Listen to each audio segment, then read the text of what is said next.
What if I told you you could get a copy of the EdgeFinder completely free thanks to this live stream's sponsor, 8cap? 8cap is a regulated brokerage that has a special offer for viewers of our channel here, and I wanted to tell you a little bit about how this offer works. There's really only 3 simple steps to setting up a free copy of EdgeFinder through our partnered broker, 8cap.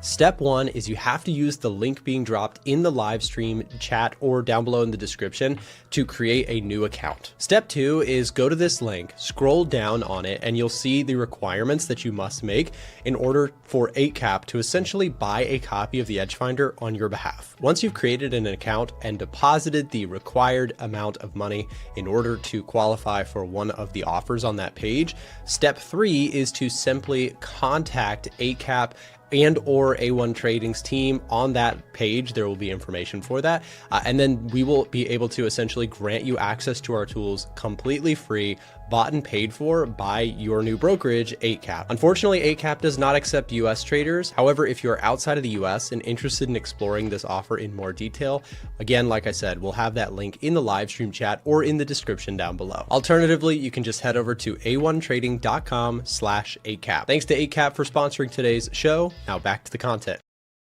Good morning, everybody. Welcome back to another live stream. Thank you for being here on another crazy day in markets. We have a lot to unpack. Yesterday, we had big tech earnings that largely the market is celebrating. Go figure, the market is higher today. It has been a monster upward trend that we have seen in the last few weeks. What's up, Alan? Good to see you, Joey. Yoshi in the chat. We got lots of people here. Thank you for being here. Jeremy, thanks for being here. Good morning, good afternoon, wherever you are in the world. Thanks for being here. Okay, so we got a lot of stuff to talk about because at the same time, you've also got some interesting developments on the old JPY, Japanese yen, strengthened against almost, well, pretty much everything, right? Look at the dollar yen here today, shot straight lower. Euro yen, pound yen, CAD yen, Aussie yen, Kiwi yen.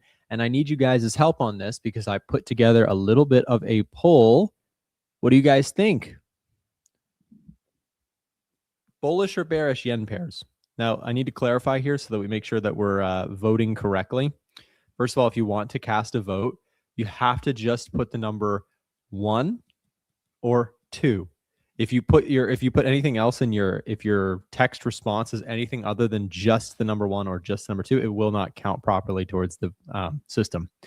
Okay, so yen pairs, meaning are you buying the dip in things like Swiss yen, CAD yen, pound yen, euro yen? If you're a currency trader, of course, I know there's not everybody's a currency trader. Dollar yen, etc. Are you more inclined to be buying that dip, or would that be something that you're like, nope, that is more serious business? We're going to see a larger topple over. There is a good case to be made for both sides of this. Let me explain. If we look at dollar yen, the last time it was floating up in these 158 to 160 ranges, we did see yen intervention, let's call it, take place and really start to push things lower. Watching the Japanese yen has been one of the more interesting stories over the last few years, as it's been in decline dramatically, and yet there's kind of rising yields in Japan, issuing the idea that maybe the BOJ will start to hike rates. But it seems like you guys are generally more leaned into the idea of buying the dip. We've got 74% of respondents from you guys here voting in favor of more of a bullish yen pair setup, meaning you'd be looking at something like euro yen with a bullish bias, pound yen with a bullish bias. I think I'm in that camp too with you guys, the 75% of you, simply because we are in a risk-on market. And so the yen is sort of like the VIX in the sense that it seems to get shorted every time it gets a little bit of something going. I know this can be confusing for the non-currency traders or the new currency traders out there. But when I say shorting the yen, right, I'm talking about, the yen itself is up today. It's just that we're looking at like dollar versus yen, euro versus yen. Yen is winning, so those other currencies are moving lower, right? So currencies, you always have to be considerate that it's one versus the other. Does this put any pressure on equities? Well, the yen, even over in Japan, doesn't seem to be holding down the Nikkei very much today. The Nasdaq is kind of rallying up anyways. Little bit of firm tone in nature from the BOJ. And we also know we were already sitting at that level that they don't like, that 160 mark that we talked about yesterday during the stream.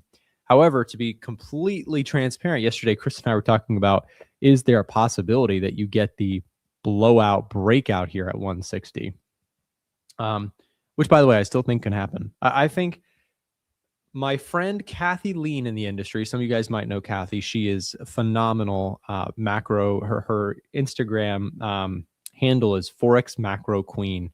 And she is the macro queen, but she was talking about this a long time ago. I remember watching, pointing out that most of the time, these are V-shaped moves because the market kind of initially sells, but then people kind of doubt the BOJ, right? They're like, no, you're not going to do it. You're not going to do it, right?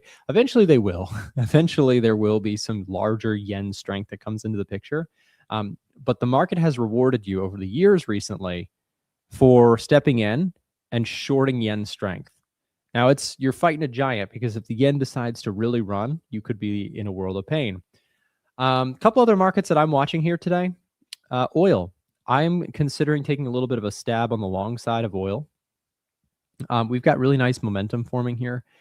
We still have, from a geopolitical standpoint, it is not all clear in the Middle East. I'm not necessarily trying to make the prediction per se that I think everything is going to fall apart over there, but I have several long stock positions. I like the idea of being long oil because it gives me a bit of a hedge, in the sense that if something were to dramatically worsen, oil price skyrockets, I could ride that momentum. And I also just generally like charts that look like this. This is a clean, like, if you didn't show me the news, if you didn't show me everything else, if you just showed me this chart, I'd say I really like that chart. That's the type of chart I trade longside, right?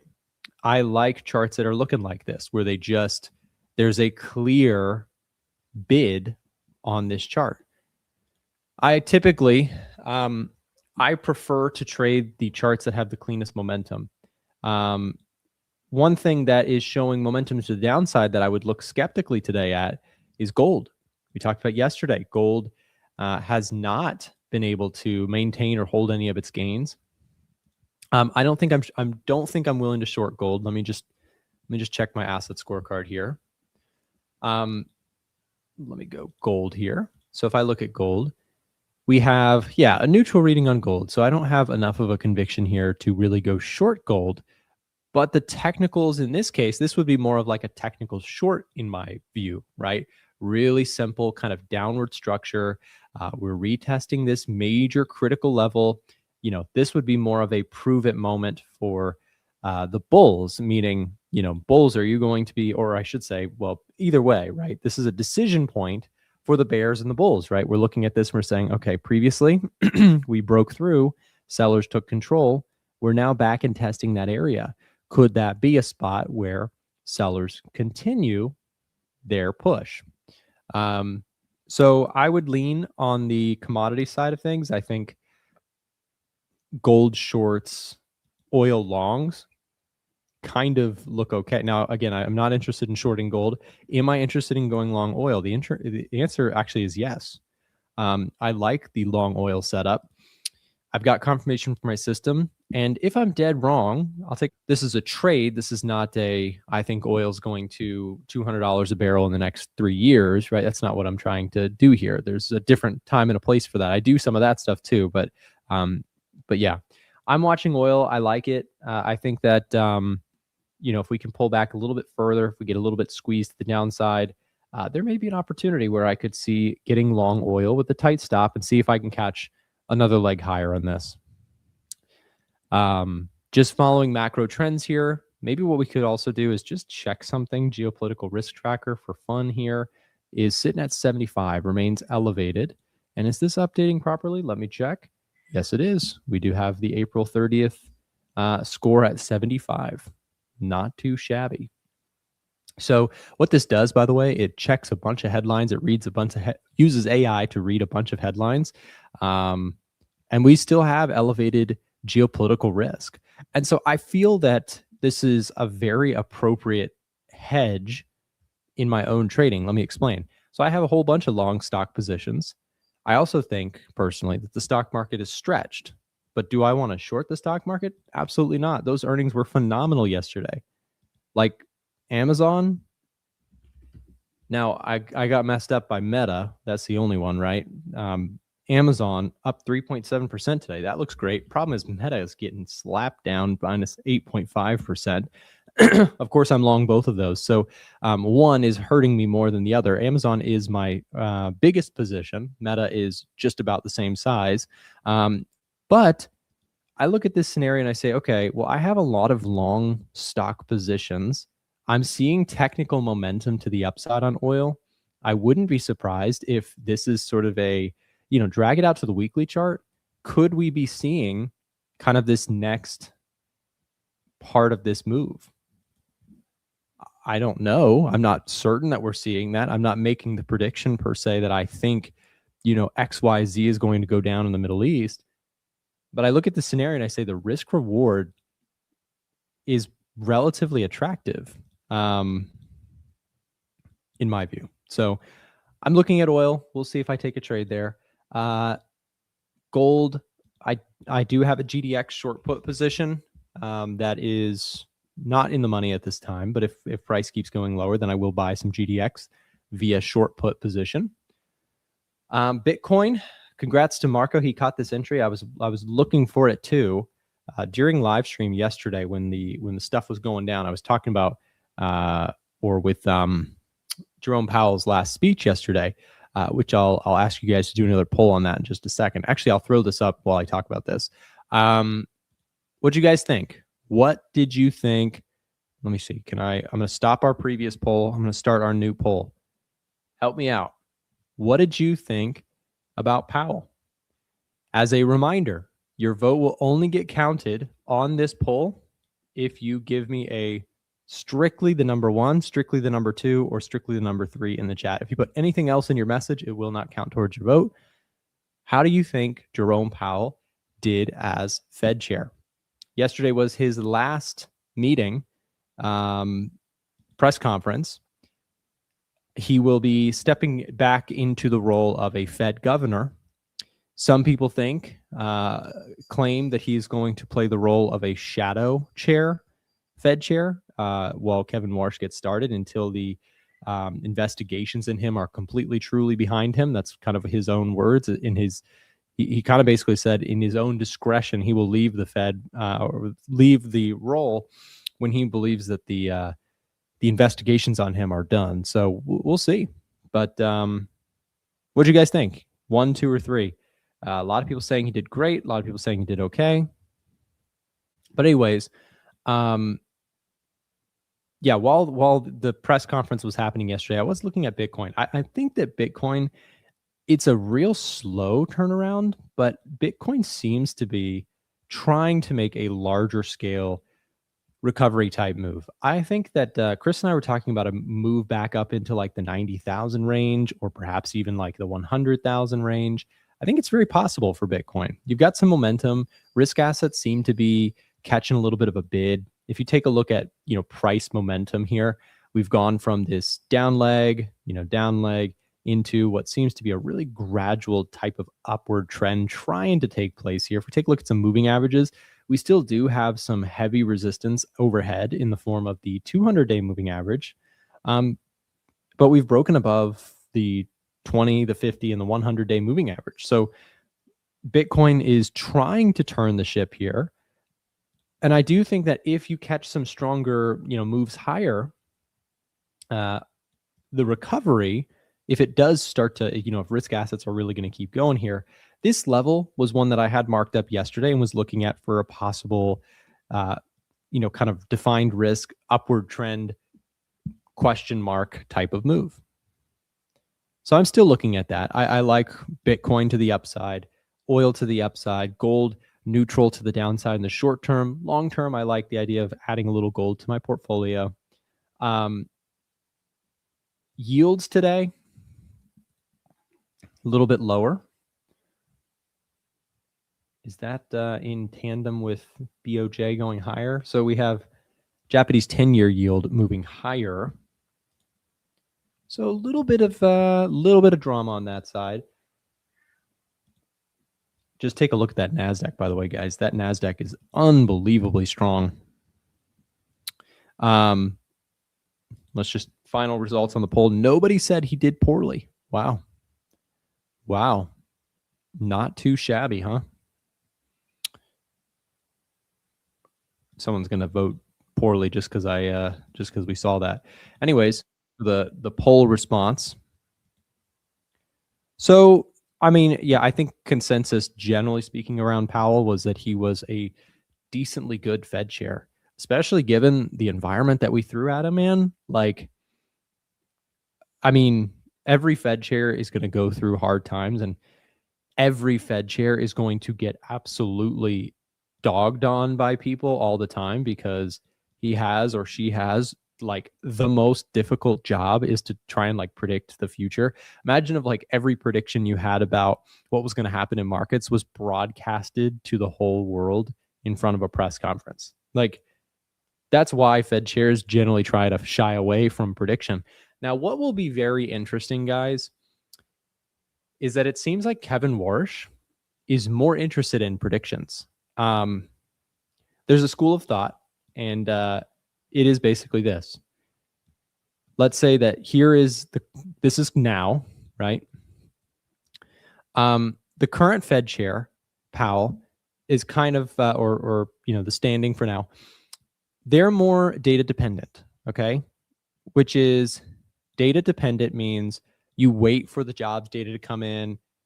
Granted, like EdgeFinder is more data dependent, right? It looks at, well, actually it does a little bit of combination of both, but it's looking at the data that we have now to try and make a decision as to what could be coming next. But mostly it's waiting for data to come in to materially prove a narrative or a thought process. The new Fed chair is interested in kind of like forward looking, in the sense that, I know that sounds objectively better, but it's not. I'll explain. When you're data dependent, you lag what's happening, but you wait for finality in the data to make decisions. There's pros and cons there. When you're forward looking, you don't wait for finality. You see things changing and you make a prediction. And that prediction could be right, and you could be ahead of bad things happening. Like, for example, the jobs market getting weak or inflation getting out of control. Like, if you're ahead of things and you make the right prediction, you could theoretically right the ship before it gets ugly. That's the narrative of the Warsh kind of side of things. Powell is more, the criticism of the White House has been too late Powell, because he's kind of waiting for data to materialize and then making decisions. Which way is right? Which way is wrong? Well, this is a slow moving average, and this is a fast moving average in technical analysis land, right? So we have fast and slow moving averages. Let me ask you, which one is better, a slow moving average or a fast moving average? It's a trick question. The answer is, in my opinion, there's not a right and wrong here. There's a pros and cons. A slow moving average is going to be less whipped out of ideas, but it's going to lag some of the moves. A fast moving average is going to adjust very quickly to new moves, but it also is subject to getting whipped out and making wrong calls. This is kind of the narrative right now. This is the debate kind of in the economics world. Which way should the Fed be? Anyways, guys, we're going to bring in Chris Pulver here to the conversation. I'm curious what you guys think about that in the chat. Which one is more important? We have unemployment claims here this morning. Did we get anything of interest? Let's just take a quick look as we jump over here to the charts. Unemployment claims.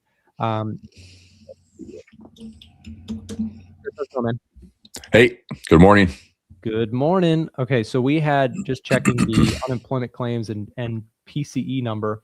Okay, so advanced GDP came in light. Wow, there actually was a lot today. Sorry, guys. I got caught up in my storytelling about the Fed. Advanced GDP, softer than expected. Unemployment claims, better than expected. My goodness, 189 versus 213. That's a pretty monstrous beat on unemployment claims. Advanced GDP price index came in lower than expected. That's good for inflation. Advanced GDP, lighter, worse than expected. Employment cost index, higher than expected, not so great for inflation. Core PCE month over month came in line with expectations. If someone has it in the chat, can you give me the Forex Factory? I don't know why they don't do this, but if you could give me the PCE year over year number, that would. You want the headline or core?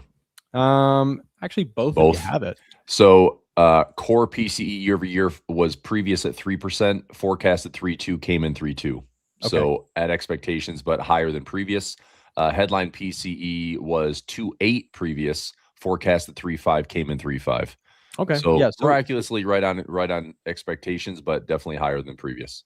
Okay. So basically kind of a mixed report here. GDP a little soft, so growth a little bit soft, but jobs data just slightly better than I would say better than expected today on the unemployment claim side of things. So a little bit of a mixed bag. Just going to take a look also here. Stocks are slightly lower.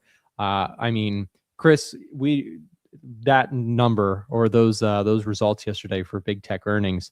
What are your thoughts on that? I mean, crazy that this market just does not seem to want to be beat. And I kind of took that away from Powell's commentary yesterday. He was kind of like taking his trophy in the sense that like he was kind of claiming the stats on his administration in the sense that like we kept inflation relatively under control. Employment is still relatively strong. Like he was kind of taking his victory lap towards the end there, and also pointing out that the U.S. growth, the economy has remained resilient for years, and it's just it's a tough thing to bet against. It for sure is, and I mean, piggybacking FOMC and some of the biggest earnings certainly doesn't help to have or hurt to have four beats on your top 10 stocks.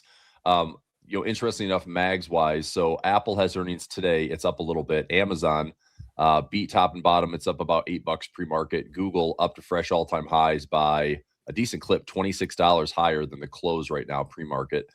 Meta is down a decent amount. They were expecting about a $60 to $70 move, and they are down about $60 right now. Microsoft was expecting Microsoft's actually pretty doable. It was like I think an 8% move, and it's within like $5. So I mean they all beat. I mean, I took a screenshot yesterday. Let me see what that was. I think that maybe the market was looking at this as like it was priced to perfection, as far as like the market was going to be hard to impress, if you will. Here we go. So hyperscalers numbers were extraordinary. The stocks were not. So Meta fell, Microsoft's holding on, but down a little bit. Amazon's up to fresh highs. Google's up to fresh highs. We're looking at Amazon for AWS, just a cash machine. Microsoft with Azure doing fine. Google Cloud hit the headline here says escape velocity. The cleanest beat of the night with the cloud growing 63% and search re-accelerating.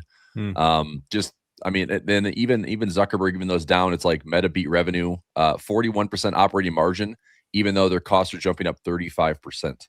So yeah. I mean, it's again hard to beat like crazy large numbers like this with $3, $4, $5 trillion companies now that NVIDIA's at fresh highs, but they are still beating, and yes, they are still spending. I just think that this is the normal. Like it's going to be the arms race. I think you and I talked about this yesterday. It's like AI matters so much, which like I think this is the narrative the market is clinging on to because we still have optimism in the IPOs that are coming this summer.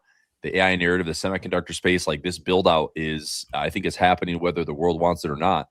I just think when the dust settles, I'm sure there's going to be some casualties along the way. But nevertheless, if we can be driven to new highs by these Mag 7 stocks, or these top 10 stocks, I don't think anybody's going to be complaining. The problem is if they start to roll over, they're so large, they will drag the other 497 or 493 to 490 with them. So we need to see the participation of Mag 7. We said that with this dispersion trade. We need to see them at least participate to the upside for the markets to go to fresh all-time highs. Yeah, and if I can show my screen, I just want to show off this earnings report summary tool that we built. Chris, I don't listen to all the earnings calls. I don't know if you do or not, but I'll listen. I summarize them. So anyways, we built a tool that essentially after each report, we'll go ahead and generate a summary of what was said in the earnings call, et cetera. It runs at 7 p.m. Eastern time each night. That's the way the script is run or set up so that it can give you a kind of summary post earnings call. Anyways, it also gives you a report card grade. So A+ for Alphabet. Of course, Google, with guidance being taken away, Google Cloud revenue grew 63%. And this is what they're all talking about, right? They're all talking about their AI related revenue. The stock moved up after hours. Year to date, it's up 12%, with sales reaching 20 billion versus the 18.4 billion analyst projections. That's an 8.7% beat on Google Cloud revenue. Company announced a 5% dividend boost. Management messaging emphasizes continued investment in AI, scaling cloud operations, and defending the core advertising business. Forward guidance summary, strong and raising. So that's just one of them, right? So all of them pretty much got good reports. If we go look at Amazon, if we take a look here, we got an A on Amazon. And, you know, granted, Chris, I guess the question is, we almost all expected big beats from these companies. Like, they're just such Goliaths or such beasts. The question is, like, the share price reaction. Was it concerning in any way?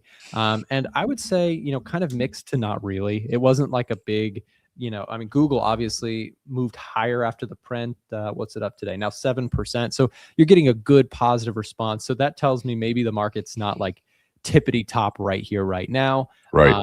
So yeah, we'll continue to watch. But I feel like even if you're not a stock person in the audience, like, you want to pay attention to these, because this is, as we've talked about many times on the channel here recently, this is the driver of like stimulus and growth in the US economy. It's a big chunk of what's going on. And so, as you pointed out, having 4 of the top 10 kind of companies report with excellent earnings, forward guidance, continued spend expectations, that's a green light in regards to kind of the underlying economy. I agree. And, you know, the two that were lagging, Meta and Microsoft, are still lagging. The two that were on top, Amazon hit all-time highs, Google hit all-time highs. Like, the market's loving them. So, I mean, I think that it's interesting how prices continue to show exactly what the stock's been doing. You know, Meta is back below the 200-day moving average with today's open, and Microsoft was below the 200-day moving average. Nick, how are you feeling about the software space with IGV or some of the other software plays? You still kind of picking and choosing? You going for some near-term plays? You like the recovery in that space? I mean, Microsoft, I think, got lumped into that. Meta was a big drop because of the $84 billion write-off on the metaverse that they finally threw the towel in on. But I mean, Zuckerberg has had some pretty flamboyant fails with, I mean, he was looking at crypto there for a second. He looked at the metaverse, obviously, and got all in there. I think AI could be a train that he gets behind, but they still make a ton of money, dude. It's crazy how Facebook is still just a cash machine and a margin machine, but I just think they do a great job of also spending it. So if it wasn't for that metaverse, you know, I think that's what really dumped the stock hard. But I don't know, Meta probably has a better chance of coming back right now than Microsoft. Nobody seems to like Copilot. Everyone's crapping on software. So I still like Microsoft. It's just, you know, I was also in Microsoft for a decade when it didn't do anything. So I get that, you know, that might be the outcome. Yeah, I mean, recency bias is a real thing, right? You're going to have everybody kind of thinking right now semiconductors cannot go down, and recently that has been the case. But software companies, I mean, for me, I personally still think that they are a good risk-reward based bet, and that's always what I'm thinking about, Chris. It's like the go-to thing I'm thinking about is, do I know with certainty where software stocks are going to go? No, I have an opinion. I think that they are still going to be relevant and strong in the future. But equally, if not more important, is, do I think the risk reward, if I put $10,000, $20,000, $50,000, $100,000 into software stocks, do I think the risk to my money getting nailed is worth the potential reward if I'm correct, factoring in my probabilities? And my answer would be yes. I still think that there are really a good number of really fantastic companies mixed in here. But then there's another layer to it, which is, do I think that the broader market is due for a bit of a correction, a pullback, right? Because I think software continues to, like, here's a case study, right? The stock market pulled back the last couple months. What got hammered the hardest? To your point there just a second ago about which stocks kept winning on their earnings release, it was the ones that were already winning. Same thing on the downside. The software world got hit the hardest. It got hit so hard in the down months that we had. compared to semis, which actually had a very modest pullback, Right. relatively speaking, to what they had been doing. Right. Look, here's software nowhere near those April lows, and look at, software actually took out those April lows of last year. So you look at this and you say, okay, this is not something that it's not a short-term trade for me. It's more of like, if I like software names, I'm going to stick them in the portfolio slowly because I don't know where the bottom is on this. And it's clearly in the eyes of the market. This is why they say the trend is your friend. You're fighting the trend here if you're really trying to get aggressive and time the bottom on software. So I'm not trying to do that. The companies that I like, I'm slowly stacking positions in, and I'll hold on to them. And I think I'll do okay with them in the longer term. A couple of my favorites, I bought into it. I'm still into it. I have Uber, not really software, but kind of software adjacent to an extent. Microsoft would be one I'm interested in. Salesforce and ServiceNow both are ones that I'm willing to add. Adobe, I'm mixed on. It's challenging for me, but it's kind of one of those things where, like, you listen to the headlines on this stuff and you would never buy these stocks, right? Right. But if you look at the underlying financials of these companies, like, I think that there's a decent risk reward setup. And that is, again, the narrative is so hated on these stocks. They're so down in the dumps. Everyone assumes they're going, bust. Mm-hmm. Then I look at the financials and I'm like, it may be worth a punt for me personally. We still have strong revenue and earnings growth. Again, if I turn off the news for a second and just look at the financials, look at the underlying businesses, and then I localize it and say, I run a software business and AI is helping us, not hurting us. I kind of feel like it's a risk reward bet that I like.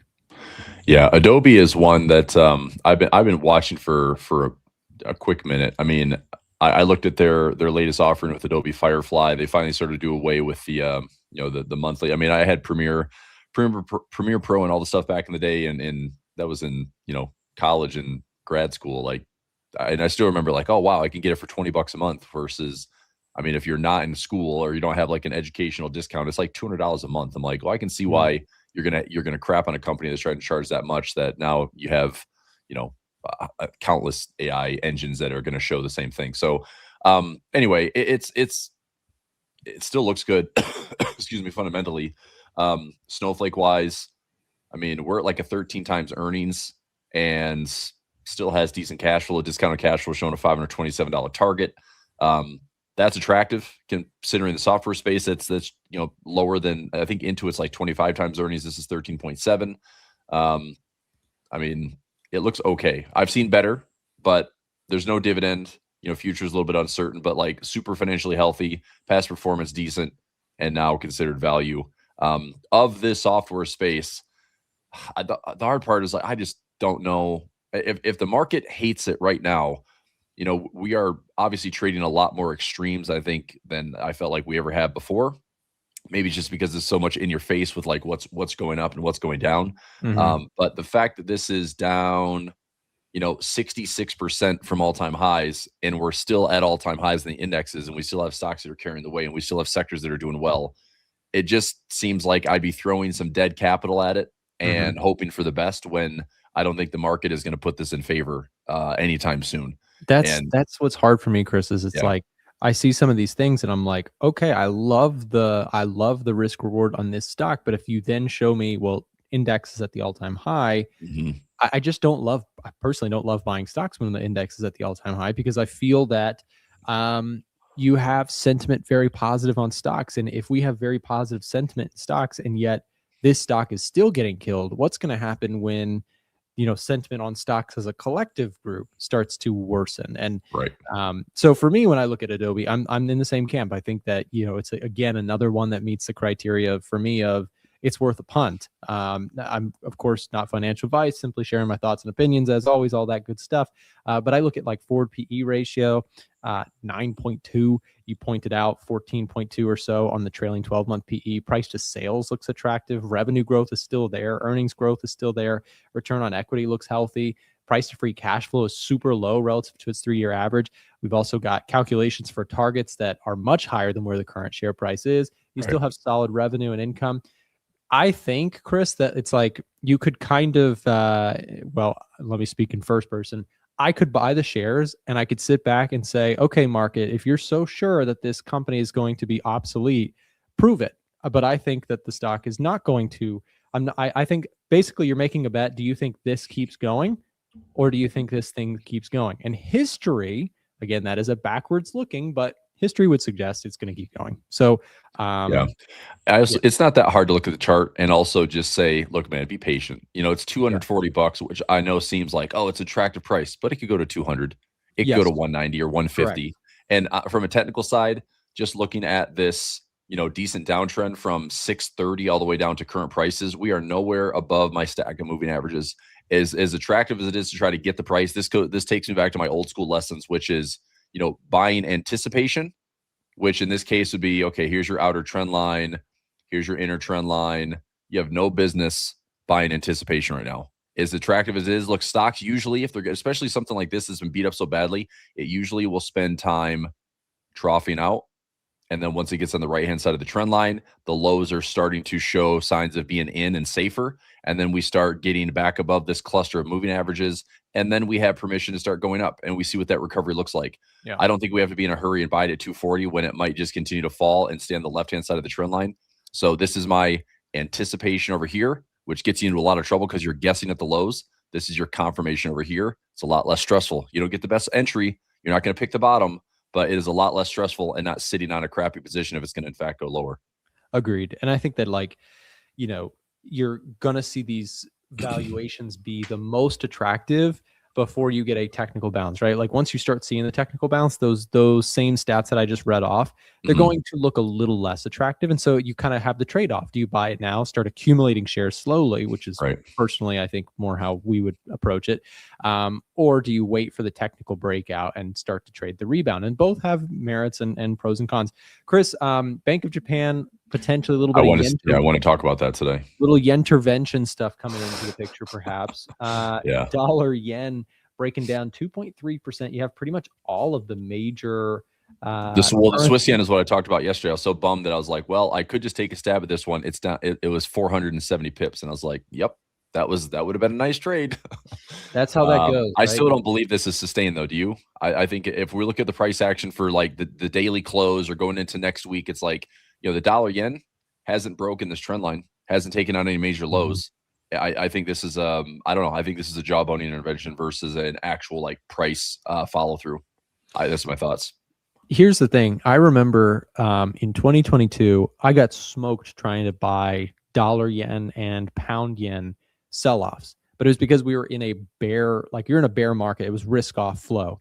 Right. And I just kept getting nailed on trying to buy pullbacks on it when we would see these types of moves. But between the years of 2023 until now, these types of moves have been aggressively bought most of the time. So I'm still kind of thinking like question one is, are we still in a risk on bull market? And the answer is yes. So that's kind of, so then question two, is this likely to get bought in the mix of risk on stuff? I would say also yes. So probably, yeah. I mean, until something breaks, right? Until something changes, you look at these moves and you say, look, I don't believe it. And it's paid you in the last few years to say that to the Bank of Japan. Whenever the Bank of Japan does something, you say, I don't believe it. And then typically, again, past does not guarantee future, but in the last few years, historically speaking, that's been a strong strategy. Well, I'm looking at it right now. This is dollar yen off the low. So what were our lows? 155 or so. Lows around 155.60. I mean, if you took a stab at buying it right now, I'd say the stop loss is down here below this low. So buying small, let's say you take one entry here, come into this moving average cluster on a daily time frame. So you're looking at like a scaling of like 156, 154, trade small, stop loss. If you get filled on both positions, your stop loss is here. You get back to these highs and you kind of retest 162. You actually have more reward than risk to the upside. If you're wrong, you get out fast, you keep that drawdown, sub 1%. But the market just gave us an opportunity to come right back into the technical buy zones and see if the market wants to bid it back up. And I'm pretty sure if you look across the board, almost every currency pair on the yen is still showing longer term structure to the upside, right? I mean, is Aussie yen going to break? It's like, this might be just a perfect little buy off of moving average. CAD yen coming back right into moving averages. This one may be a little bit more range bound. Swiss yen just playing inside the range. I mean, honestly, if I took that trade yesterday on the Swiss yen, I would not have gotten my take profit target would not have been hit, because it would have been right here about 10 to 20 pips off this low. And that low is 197.80, and this is a 198.30. So I mean, we're 50 pips off the lows. Like, I wouldn't have my take profit hit, and I'd be all of a sudden seeing a 200 pip pullback waking up this morning. It's like, that would be frustrating, right? Had this great trade, have 450 pips of potential profit, and then it slips 200 pips out of your favor. It's like, that's frustrating. Chris, we've also got some moves happening in the Swiss franc world. I just was looking across some of the other currencies here. Yeah, I know. You just got Euro Swiss franc down hard here today. Yep. Pound Swiss franc. So same question here. Are these dips buyable? I fucking hope so. Yeah. Yeah, right. I hope so. The Aussie Swiss is actually showing. I was up like, I would say like $3,000 or $4,000 this last week with the Aussie Swiss. The other ones are just kind of sitting. I've lowered my cost basis enough where it's like I'm close to just getting like this nice run against the Swiss. But staring at it right now and watching the currency strength, Swiss is second. It doesn't look like much because it's all dominated by the yen today. But Right. Swiss is also showing some really nice strength this morning. And I'm curious, like, why? I mean, it's an interesting safe haven type look with the massive Japanese yen move, but the Swiss is always just kind of right there.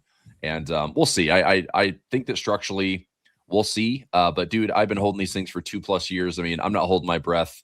I think that I just have to keep the patience going. This is why I trade 90+% of my portfolio is not in currencies anymore, because this will drive me absolutely bonkers if this is what I was focused on, Well, Chris, yesterday we were talking about how bonds have been highly efficient, moving sideways. Mhm. There's probably your catalyst for why currencies have been mostly boring, right? Is you have yields or really bonds doing a whole lot of nothing for a long period of time. Yep.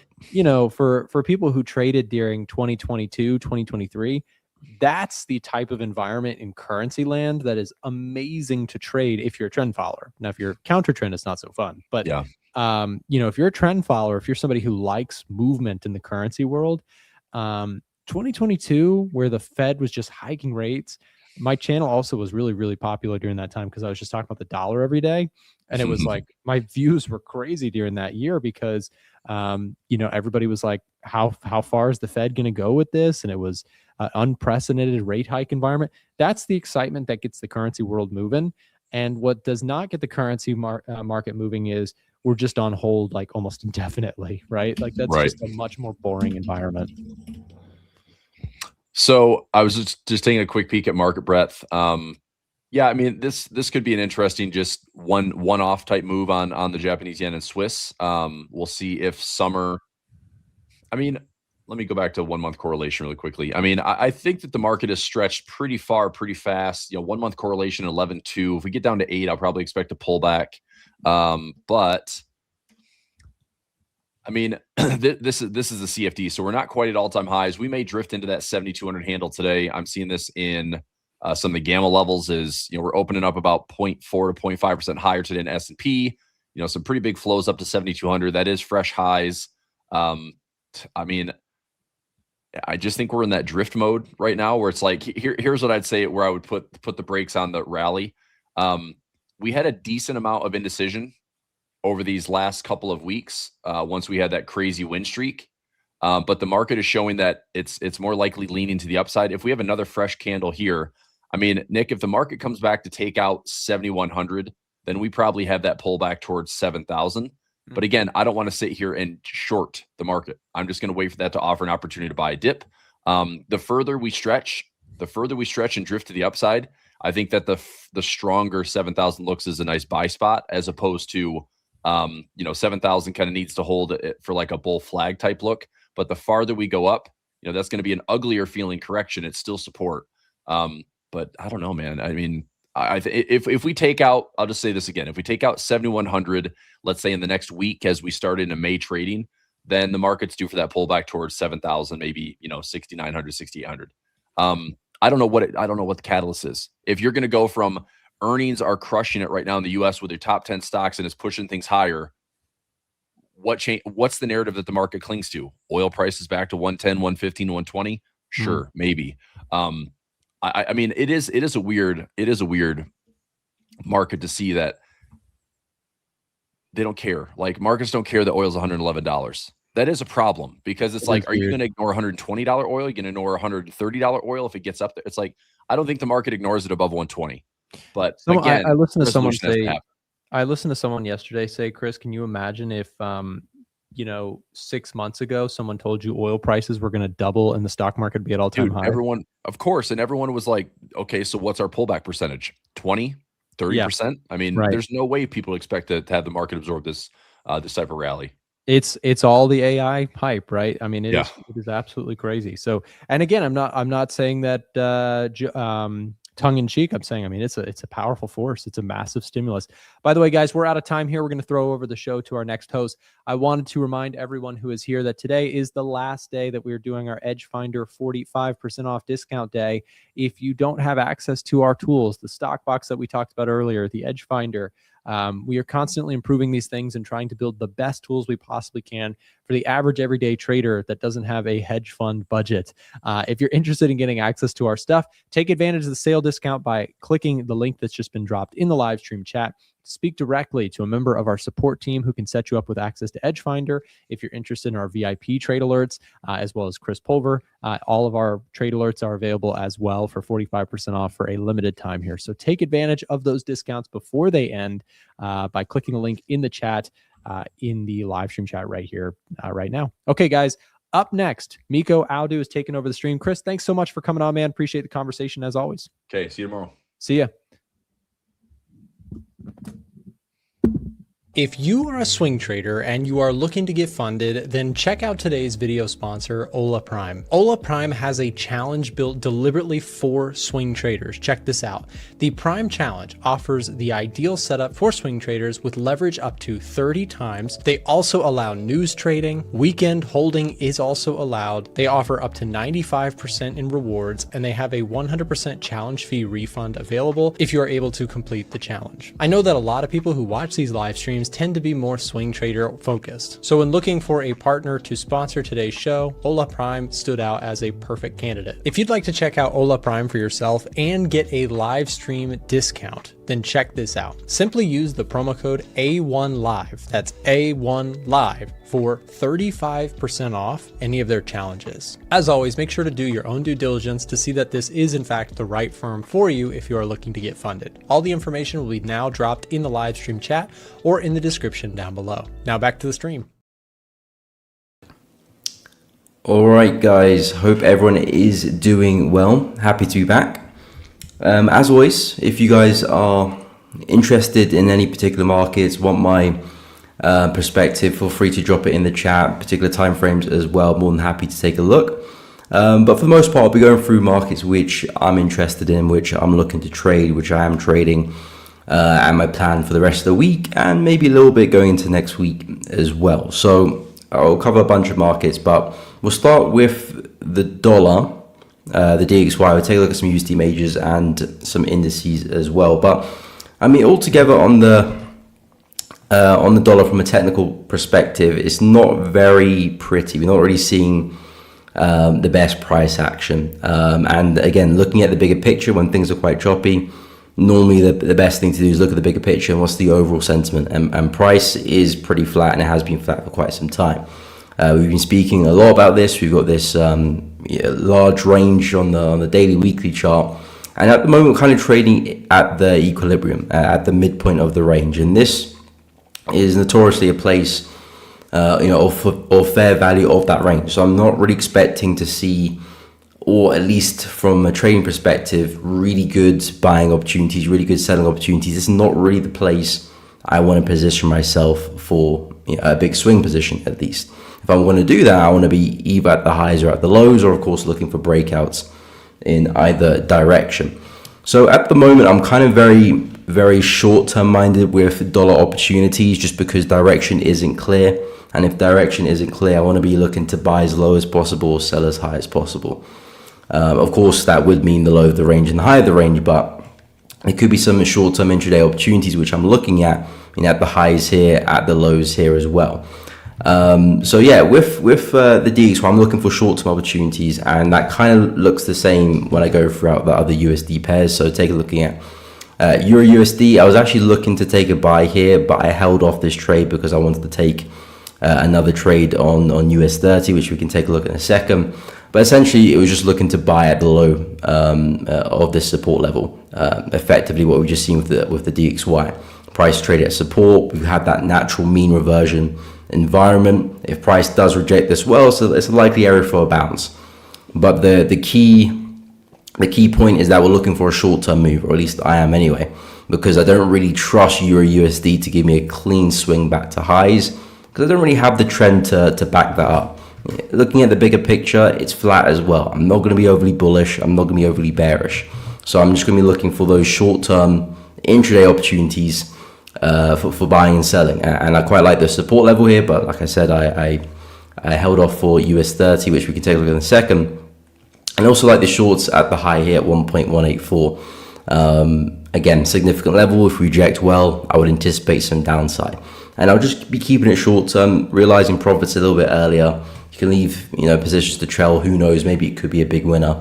But it's just very, very choppy conditions. So I'm not trying to overstep price action here. Pound USD, same situation really as well. We had a really nice break and retest recently for pound, similar to euro, although I'll probably say pound. The price action in pound's been a little bit cleaner, but essentially got formal resistance here. Those are your structural highs, keeping us bearish for the first part of the year. Then price has broken through that and flipped and turned support. So very, very kind of textbook price action here. Lovely test last week, another test this week as well. So this is, again, where you want to be positioning yourself long, of course, hindsight. But I was speaking about this last week as well, just buying low. There's nothing necessarily magical about it. It's just when conditions are choppy, you want to be looking to fade the lows, fade the highs. And of course, eventually price is going to break out. And then conditions will change and we'll change with it. But now that price has had that reaction, it's either again we come back to that same support level, a really nice place for a buy, or we return back to the highs, and similar to euro, looking for a short at the high there as well. So yeah, the bias is pretty much the same with pound USD. And I'll take a look at Aussie dollar, and then I'll go to the Dow Jones.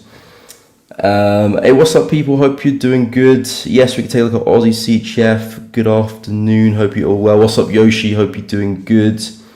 Yes, yeah. The yen's actually looking quite crazy. So actually, we'll get to the yen. I'll go through Aussie quickly because there are some big movers in the market. But yeah, Aussie dollar, just keeping it short and sweet. We've got another ranging market. The DXY is pretty much copy and paste that across all the USD majors. So not really seeing much trending opportunities. And as I've been talking about with Aussie, just keeping it simple, what we do here kind of sets the bias, sets the tone. If we kind of break out of this miniature consolidation and essentially reject the high of the range, I'm looking at pushback to the midpoint. If price breaks the high here, then I'm looking at possibly a trend forming. We'll see. But yeah, I'm not looking at any opportunities within the noise of if I drop to the 4-hour chart, I'm not really looking at much opportunity within this area here. So I'm kind of waiting for price to commit. Whether it's going to commit lower or higher, I don't know. But that's essentially what I'm waiting for Aussie dollars to do. Yeah, in terms of some of the other pairs, so yeah, crazy moves on the yen. I haven't actually looked at Aussie CHF, so I don't know what that's doing. Okay, looking pretty bearish as well. So yeah, Aussie CHF is interesting because overall it's been pretty bullish for quite a while and just kind of steadily pushing away. And I would still be very bullish on this one. There's no need to kind of do anything differently until structure changes, and that would be breaking significant lows. I know the market's probably a bit overextended, a bit stretched. Maybe it's due a bigger pullback, and yeah, I would expect that to happen at some point. But until the market says otherwise, I'll still be looking to buy. Now, this would be my area of interest, 0.56. If we have a deeper correction, I'll look at this low here. So these are the two areas. If we were to break through both, then that would signify probably a reversal or maybe a more complex pullback. But yeah, I would be very bullish on Aussie CHF, just looking to flow that continuous move. It's been pretty persistent, no need to overcomplicate it. If we break through both areas, then yeah, we can revisit that bias. But for now, I would say it's pretty simple. I mean, at the moment, of course, very strong bearish candle there. So I want to see some signs of that momentum slowing and some wicks. I wouldn't buy straight away, but it's definitely in the area of interest where we could form another high low and could see that trend persist. So overall, still very bullish on Aussie Swiss. In terms of dollar yen, of course, the yen is moving very, very wild. So very interesting price action here. With dollar yen, the funny thing is a lot of people have been speaking about this, the yen potentially having that strength come into play at kind of at any point in time, really, because it's difficult to predict these events, and it looks like we're kind of seeing the yen strengthen very, very rapidly, and we don't know how far this move could go as well. It might not necessarily be done, but very aggressive move, and I would say this is an automatic kind of freeze or pause any opportunities on dollar yen. Coming into the week, I was actually very, very bullish, and it was actually a part of my watch list, dollar yen. I was looking for some buys for this one. I mean, for the most part, we've been stuck in this range for quite some time, so I haven't been interested within the range. But I said if you can get a nice breakout this week, I'll be looking for a retest and a buy back to highs. I mean, looking at the bigger picture, the market is overly still very bullish, and we still got that significant high there from 2024, which I'm still looking for price to go and retest. But of course, this has changed my plans significantly because, again, I didn't even get a retest anyway. So I'm always looking for price to retest my areas, especially with candlestick patterns as well. And I mean, for this very reason, to be honest, it keeps me out of trades like this. But yeah, very significant close back below. And of course, the 4-hour candle that just closed completely just obliterate that whole range. So yeah, I wouldn't do anything really with dollar yen because, like I said, we don't know how much more this has to the downside. It could be done, but I wouldn't be surprised if this trends for maybe a few days, maybe even a few weeks, to be honest. So from a technical standpoint, this is just kind of heavy risk situation, which I would just be I would be very, very patient with. So dollar yen, I would not be looking to do anything with this one. Keep it simple. If the market's very volatile, doing something abnormal, those are normally the best times to stay out of the market, especially in terms of managing risk. So yeah, I was pretty bullish. The thing is, I am still pretty bullish. From a technical standpoint, nothing's changed. Until we kind of break this low here, I still do see price doing this eventually. But it's just, okay, where's that bottom going to form? I'll let time be the answer to that. So dollar yen, I'm not really interested anymore. As I said, I did take a long on US 30, literally just before hopping onto the stream. I've been pretty bullish on US 30. I like it because you got the Nasdaq, you got the S&P. They've kind of just made all-time highs. Well, more than a week ago now, but they're very bullish. And US 30 is kind of lagging behind a little bit. So I see that as an opportunity to kind of take advantage of the lagging indice behind the others. And simply just looking to trade it back to highs. Nothing more complicated than that. We've seen a lot of momentum. Price had a very significant break and retest of structure here. I would anticipate our next destination would be the all-time high, and most likely probably new highs above that. And I've been eyeing up longs all week. We've been very, very flat, so I wasn't too sure if price was just going to break out and zip higher, or maybe give us that pullback into the zone, and we did get that.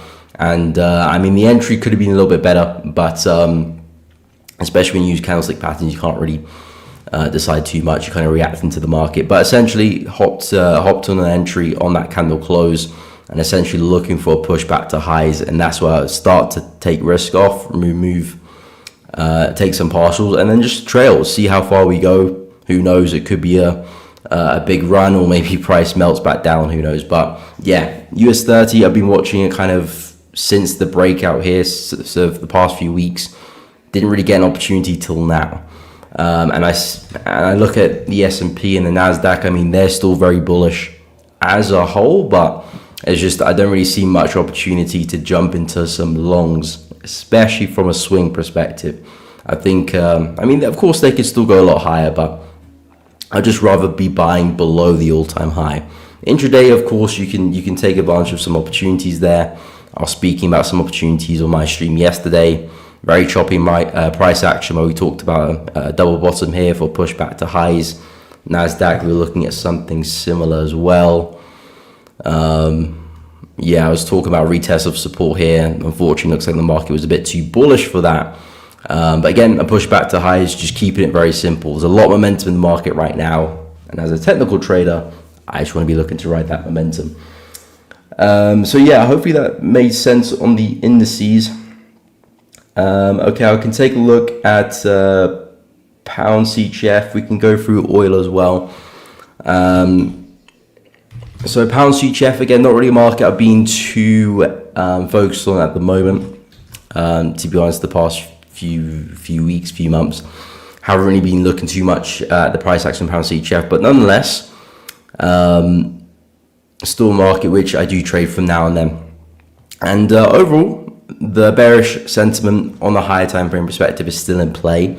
Still overly seeing lower lows and lower highs, even though the trend's not the strongest. But that bearish kind of drift is still at play. And I would expect longer term, we can still probably push to these lows, but of course a lot can happen in that time. But anyway, in terms of opportunities right now for pound Swiss, so yeah, I would be a little bit skeptical now, because of course this is pretty aggressive momentum. You know, something we're seeing a shift, because price has been very, very corrective. It was trending high, and now we're seeing a really commanding move down. So, you know, this is a bit of a shift, and it could mark the next high in the longer high time frame trend. And if that's the case, I want to see this low go. But at the moment, I'd probably be looking at buys at this support level. And that's the next best opportunity. If I was trying to be a little bit more aggressive, I would probably look at shorts at this high as well. Because the way I see it, pound CHF has just been in a bit of a range. This looked like the 4-hour bullish trend was going to continue. It's essentially failed. So we could see price come back and revisit the high of the range and then continue lower. But I like the buys here because I'm still in line with that bullish trend in the 4-hour chart. So if I can see some healthy rejection there, I think we can get a decent bounce. Now, I'm not forecasting this.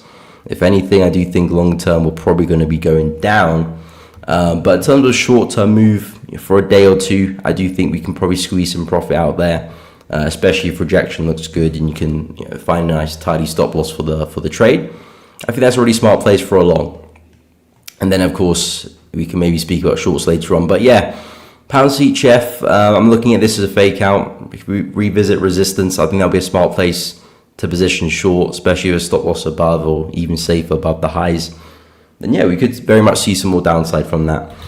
In terms of oil, oil is not really a market I actually do trade, so I don't really keep too up to date with oil.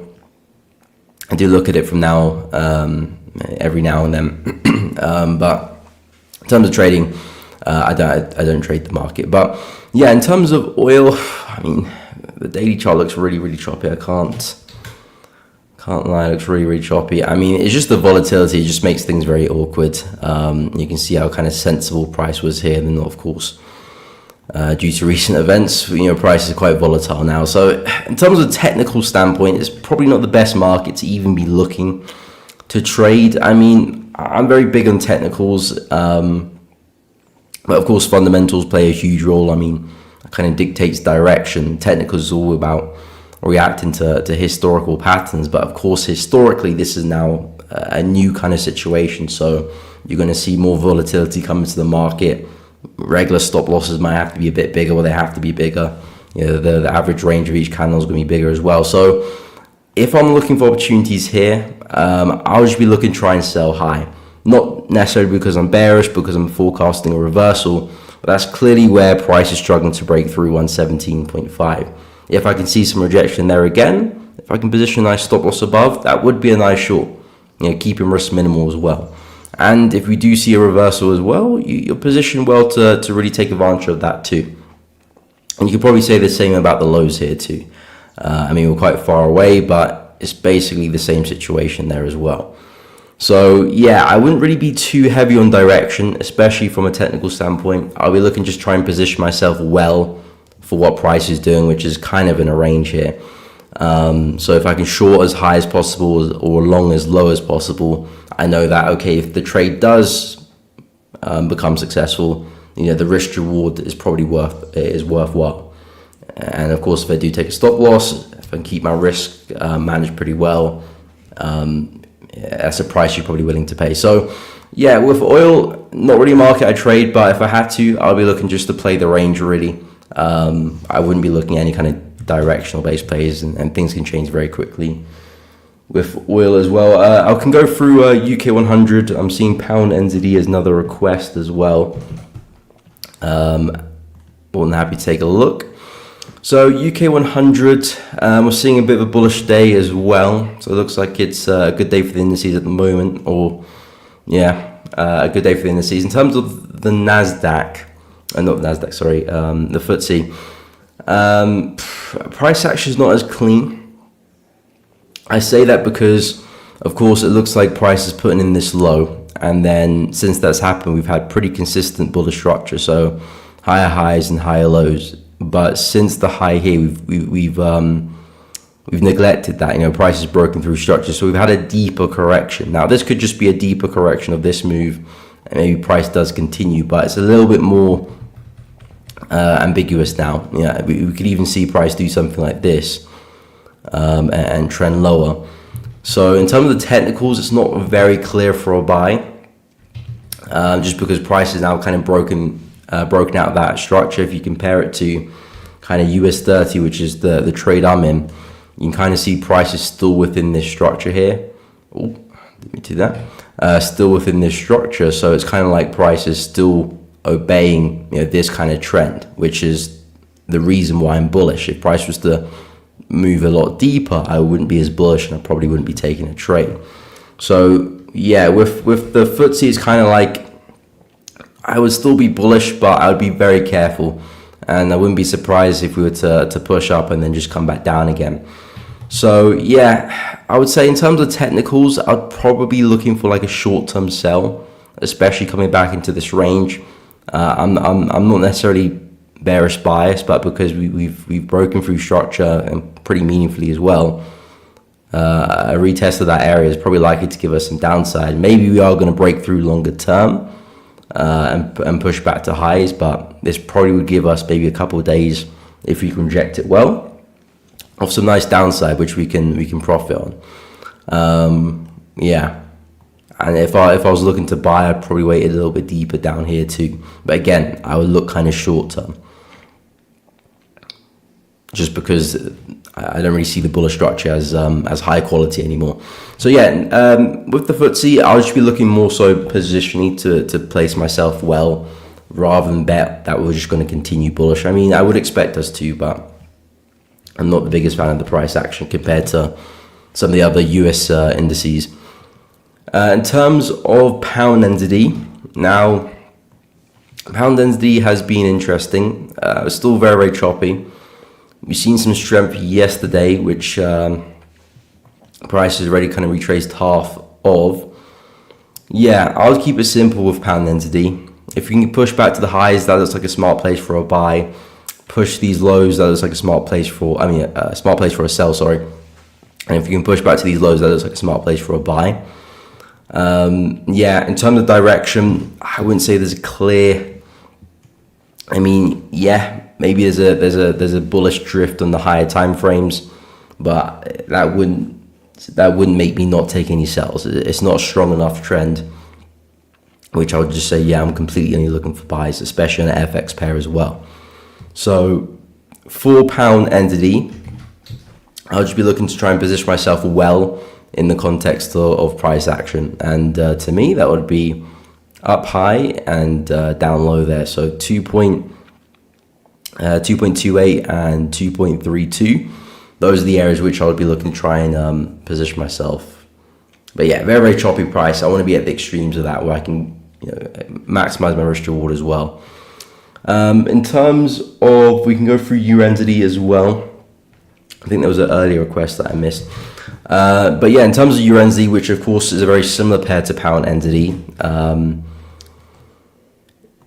Yeah, in terms of the bigger picture, you probably would say this is a much better trend. I mean, when we were trending here, I was actually just focusing on buys because the strength of the trend was a bit more meaningful.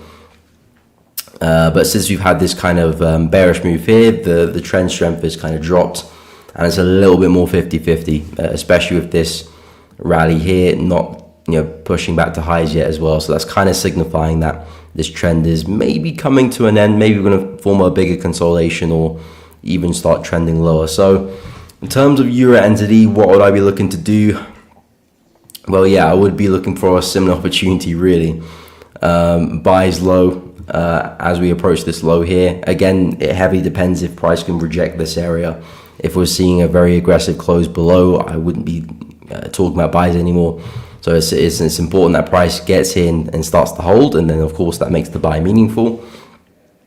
And presumably you're coming back to retest this larger range here as well. So yeah, in terms of direction, I wouldn't be overly bullish, I wouldn't be overly bearish. I mean, this would still be a meaningful place for a sell as well. So yeah, I don't really like the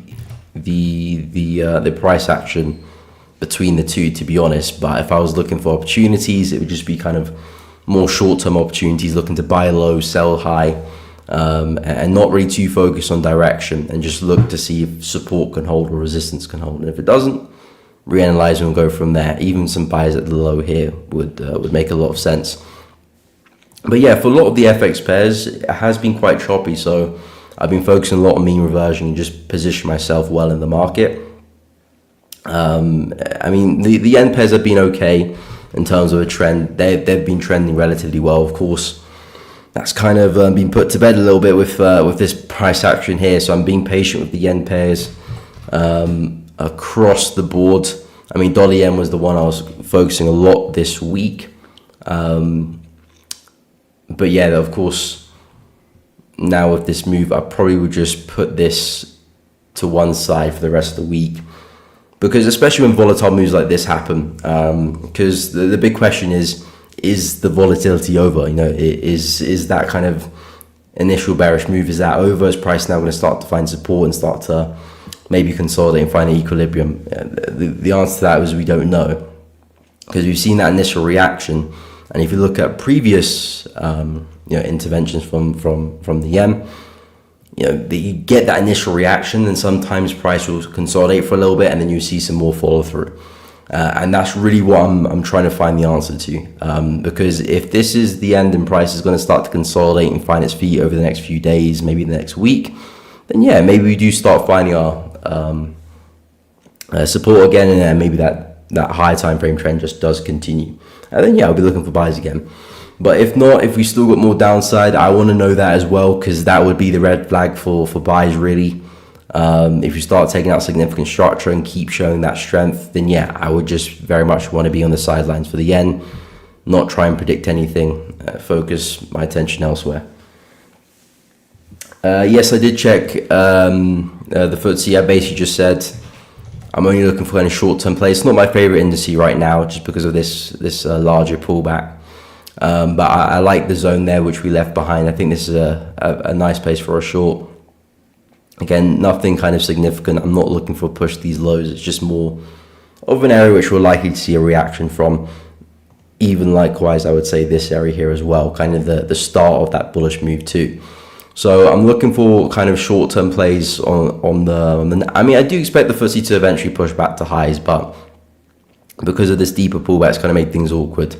My attention's a bit more on US 30, which is a bit cleaner. Had a nice pullback. We've seen a nice reaction there as well.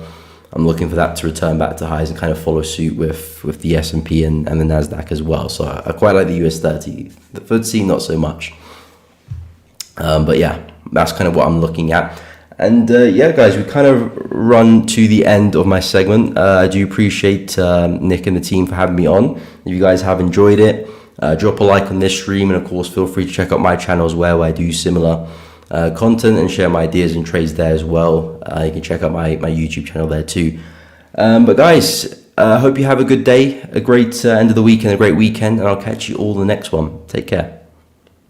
If you're enjoying the stream right now and would like to join us beyond just live streams, consider joining our free-to-join Telegram channel. Inside of our Telegram channel, we're sharing daily market analysis, bonus clips from the live streams and videos, giveaways to our products, prop firms, and brokerages, and much, much more. So like I said, if you're looking to stay up to date with ideas that we're looking at in markets, even if you can't make it to a live stream, consider joining our Telegram channel down below in the description of this live stream, or being dropped in the live stream chat as we speak.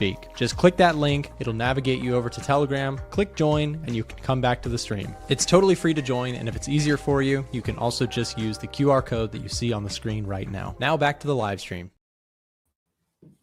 Hello, hello. Happy Thursday, ladies and gentlemen. Hope you're all well. Okay, there we go. Chat is open. Hope everyone is good. Why are people hating on the yen? I'm not sure if anyone is hating on the yen. But yeah, we've had a very strong move to the downside today. I had to take a little bit of a loss on my Swiss yen position. So I had a buy position up here. Woke up this morning, not very good. Wasn't very happy about that, but it is what it is. It's all right.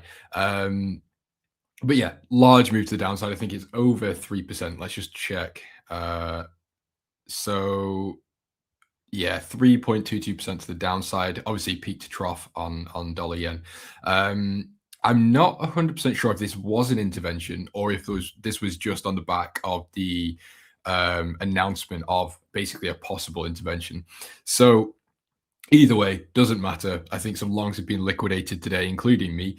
But yeah, we keep on moving. So open positions still in the Aussie New Zealand. You know, as I said yesterday, this position's locked in some profit. This position, the second position, is also locked in a little bit of profit. Third position is break even.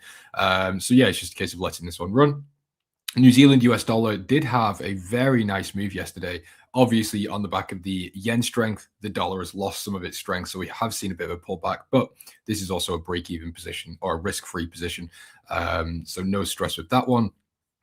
And I think we're going to have to cancel the pending order on euro pound. Unfortunately, we just could not seem to get tagged into this one. So we had quite a few optimistic periods, you know, where like right here where it looked like we were about to get tagged in and then it just never happened. Same thing right here, never happened. And now it looks like we're on our way to make some new lows. So yeah, unfortunately, looks like we've missed this one. What do you think about Aussie Swiss? Yeah, so we got taken out on the Aussie Swiss yesterday on a trailing stop. I do still really like it actually, but yeah, we were just following the rule set. But yeah, as we were talking about yesterday, I think we were looking. I can't remember where we drew the fib from. It might be in the most recent low over here. Yeah, so we were looking at something very similar to this yesterday on my segment. So we've got these previous highs over here. Pull back into, I mean, we did temporarily break below, but given the yen strength, I'm not going to be, you know, I'm not going to be overly, what's the word, like nitpicky or whatever. So we've come back down, retest of this level. We've also pulled back into the fib. We're still in a really nice bullish trend with the moving averages. And we've still got Australian dollar Swiss getting a very bullish reading on the EdgeFinder with a score of 14.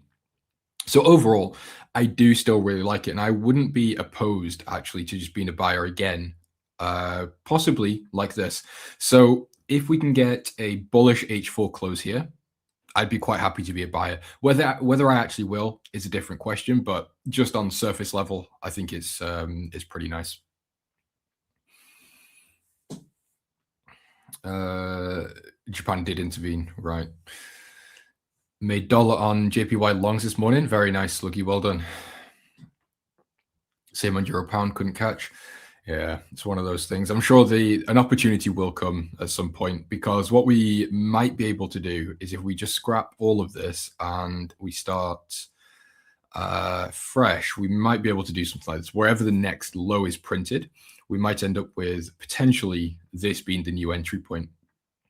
Oh, let me just, of course, this is, I have no idea whether the next low will be, but this is purely just for sort of giving you the idea of what I'm talking about. Something like this could be the next chance. So if we do end up coming lower, creating a new low, we just do the same thing. We look for a pullback, retest of this level, and then a continuation lower on the fib rejection. So there's always opportunities, but yeah, it's just a case of having to wait at the moment. Joshua, hello. Okay, so Australian dollar Swiss we've covered. Pound Swiss we've spoken about pound Swiss quite a few times. So I'm not going to go over that one unless anyone specifically wants me to. The Australian dollar is still getting a bullish reading individually, which is nice. However, what we were discussing yesterday is the overcrowding of the Aussie dollar. So let's actually see what the COT report is giving us for the AUD. So actually, longs have been reduced over the past, well, actually not really. I suppose they were relatively flat over the past two releases, reductions here. So I would still say that the Australian dollar is quite overcrowded. You can see long-term sort of accumulation here, flattening out here. And as I've already said previously, a lot of the Australian dollar positivity is kind of priced in. So at some point, we are going to start seeing some nasty reversions. So I'm just not overly interested in being that involved. Of course, I'm already in the Aussie New Zealand, but those positions are secured. So I'm, not interested really. Let's have a look at oil. So let's see. Because oil has been doing very well over the past couple of days. So if we go to the daily time frame, it's just been a crazy buying fest here. I've been completely out of oil, unfortunately, but it's one of those markets right now where it's just too sensitive.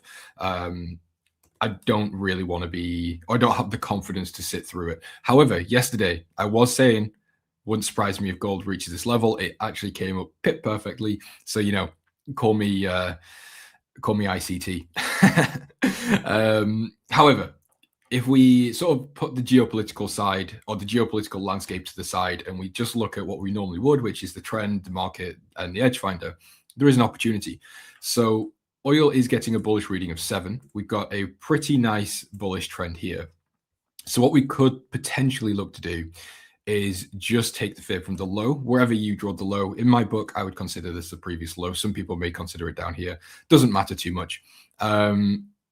And then from there, potentially look to be a buyer from this level. So you get obviously the break of the previous structure, retest, bounce off the fib. We've still got the bullish trend. We've got the EdgeFinder, and then look to be a buyer. I think that's pretty simple. But again, as I said, given the situation with oil, it's only going to take a headline, a tweet, and the position could be completely ruined. So take caution.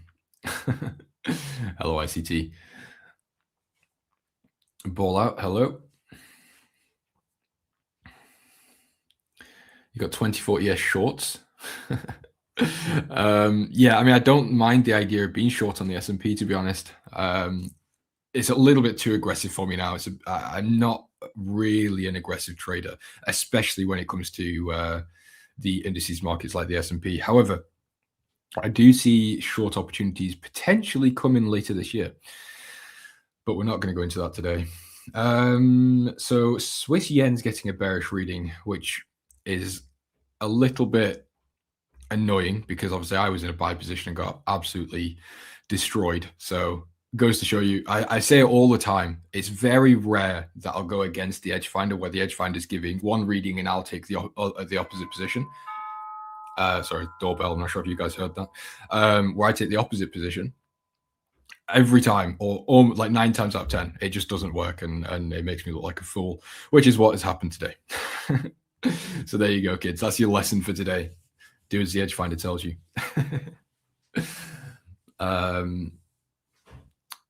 Could be a big day if it holds down. Yeah, for sure. Might not be done. It might not be. We'll see. It could be a bit of a buyer's trap, and I don't really like to use those types of those types of words where it's like a trap or whatever. However, this seems like one of those situations where what you're going to get is massive amounts of retail traders looking at this drop, looking at this previous bullish candle and saying, "Oh, it's got to come back up. It's got to come back up," and then it just plummets even more. It's just the way the markets work. So it wouldn't surprise me if that is what happens. Of course, again, I don't know, but it's just the way of the markets. I'm sure we've all been there at some point where it's like, oh, it's got to come back, and then it just continues. I'm in some Euro Aussie shorts. Very nice. Let's see. Euro Aussie here.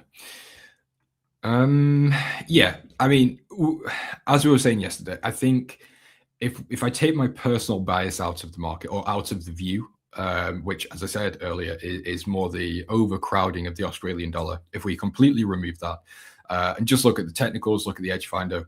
So EdgeFinder does still have a bearish reading, so yeah, it's fine. Trend is bearish. EdgeFinder reading, it seems fine to continue shorting. However, after this amount of downside, it just makes me cautious. However, that also doesn't mean that it can't continue lower. So I think if you were trading these pairs like pound Aussie, euro Aussie, Aussie yen, Aussie Swiss, well, maybe not Aussie yen actually right now, but Aussie Swiss, you get the idea. I wouldn't necessarily look to counter trade the Aussie. I think still trading with it is a good idea. But again, it's more about just being cautious and being aware that a lot of the large move has already happened. Again, this is all just my opinion. It's a very British doorbell. Yeah, I got my slave, I probably shouldn't use that word. Got my servant to go and open it, or my butler.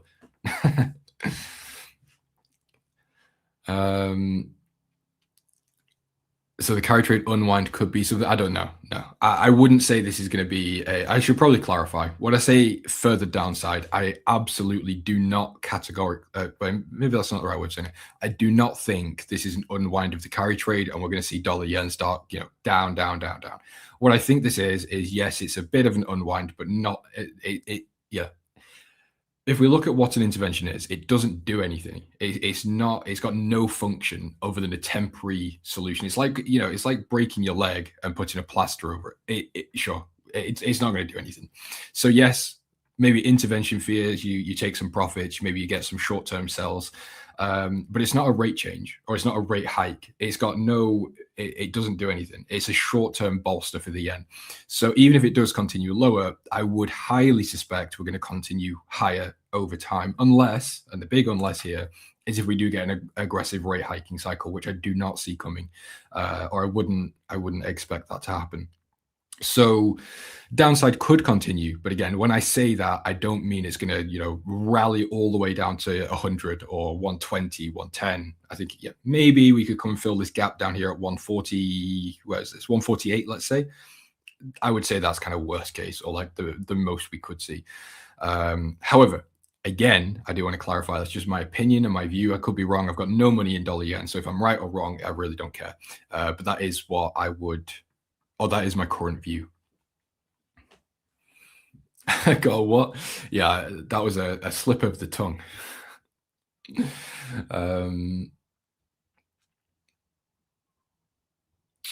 Posh, but I'm joking. I wish I had a butler or a servant or whatever you want to call it, but no.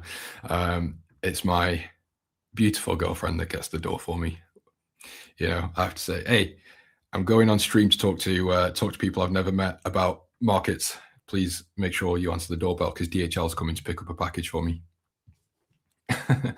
I've been holding Europound shorts, got trailed out, and now it's continuing down. Yeah, it's not been the easiest market. Well, actually, when I say easiest, it's not been difficult necessarily, but it has been ugly, I suppose is the right word for it. Choppy, choppy, choppy, slight move down, choppy, choppy, choppy, slight move down, choppy, choppy, move down, choppy, choppy, choppy. And that's kind of just what this market does. It's a very horrible market to trade. And when I say trade, I'm more on an intraday side or trying to get that entry. It can just be so frustrating because Europound is a very correlated asset, or a very correlated pair, sorry.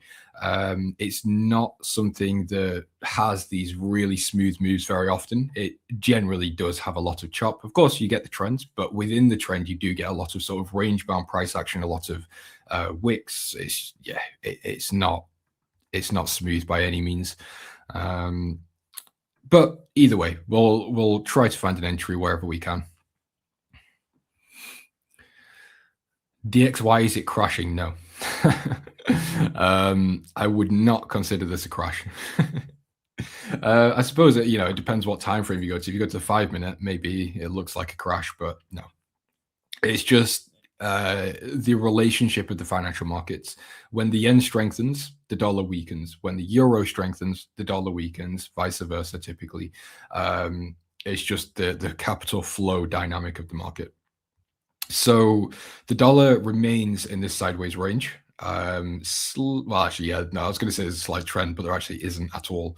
So it's just sideways ping-ponging up and down. Unless we break, whether it's upside or downside, then I cannot really give you anything, because, you know, what can I analyze there? It's just a higher time frame daily range. And we've not broken out of this range really since, let's say, May 2025. So yeah, it's fun stuff. The dollar is giving loads of brilliant price action for us to trade. What do I think? Aussie New Zealand, is it too overbought? Yes, it is very overbought. I mean, I'm still very optimistic. I'm not bearish by any means right now. So I'm in longs. I'm looking for 1.25. That's my... So I don't really set hard take profits, but that's where I'm very likely to get out of this market. So when I say it's overbought, there's a couple of things going on. So actually, RSI on the monthly is extremely overbought here. The last time it was this overbought, we got a very aggressive mean reversion back into this range. It's a 14-year range. We tried multiple times to break out, continued to fail. So yeah, I mean, again, as we were talking about with euro pound, the Aussie New Zealand is a correlated pair. So I wouldn't expect this to continue I wouldn't expect it to just run and run and run. So yeah, mean reversion, I would expect to come at some point. I wouldn't say it's now. I'm not sure if it's tomorrow. I'm not sure if it's next week, next month, 6 months. I don't know. But yeah, I wouldn't really be comfortable buying it right now. I mean, would I not? I probably would. That's a lie. I would feel comfortable buying it now, but I'd have to use lower risk, which is one reason I've scaled in 3 times. So I've had this opinion for quite a while. When I say quite a while, I mean the past couple of weeks. So this position was relatively small. I didn't take my normal risk on it, which allowed me to, trail and be a bit more aggressive with these 2 scalings. And that way I'm sort of staggering the risk as the trade proves itself, rather than just going in with my initial flat risk. So yeah, we'll see what happens. But another thing is, it was either Goldman Sachs or JP Morgan. One of those 2, I can't remember which one, has got a position on Aussie New Zealand around my entry, actually over here. Their hard take profit is at 1.25. So take that as you will. Institutional side is still bullish in terms of their positioning. But yeah, it's overcrowded, technically extended. So yeah, take caution. Just enter GDP AUD shorts. Fantastic, Yoshi. Well done. Let's take a look.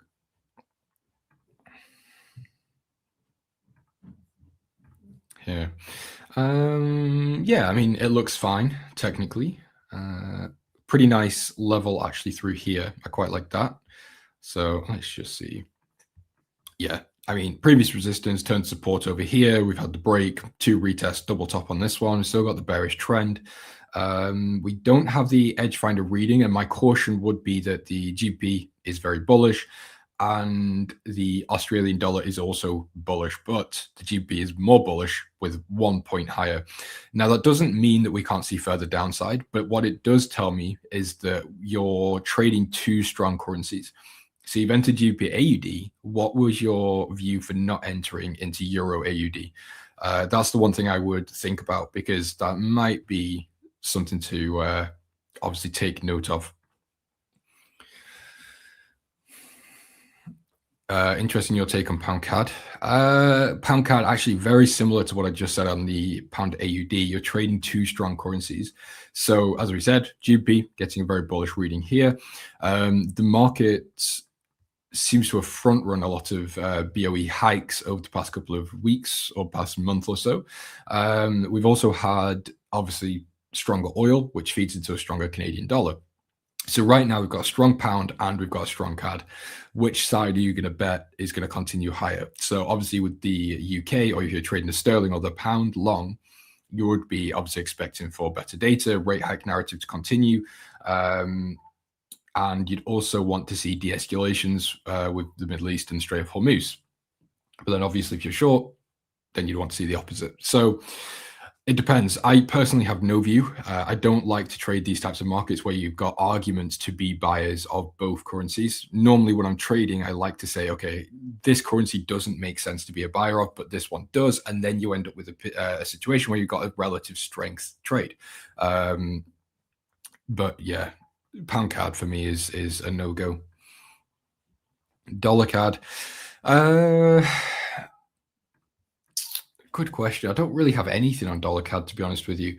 I'm just thinking. So dollar, I don't really have anything on. I think the dollar's flat. Let's just double check. See what the US heat map is saying. Yeah, so it's 45%. It's pretty much flat, maybe just slightly under. So I've got no bias on the dollar. But then again, you take the Canadian dollar. Are we going to get escalation or de-escalation tomorrow, next week, you know, in the next hour? I don't know.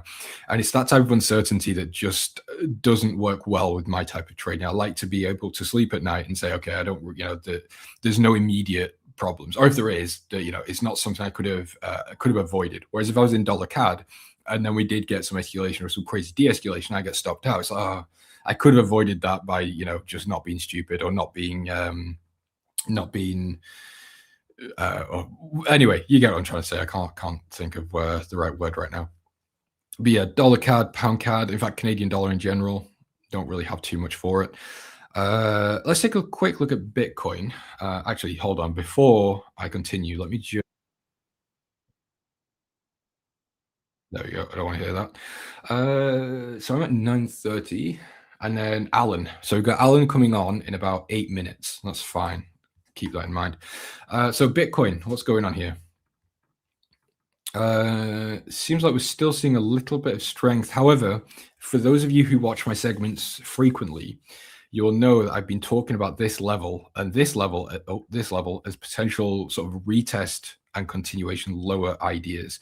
I'm not necessarily bearish, but I'm also not really bullish. Bitcoin's not my thing. I've got no positions on it really, other than some longer term investments. But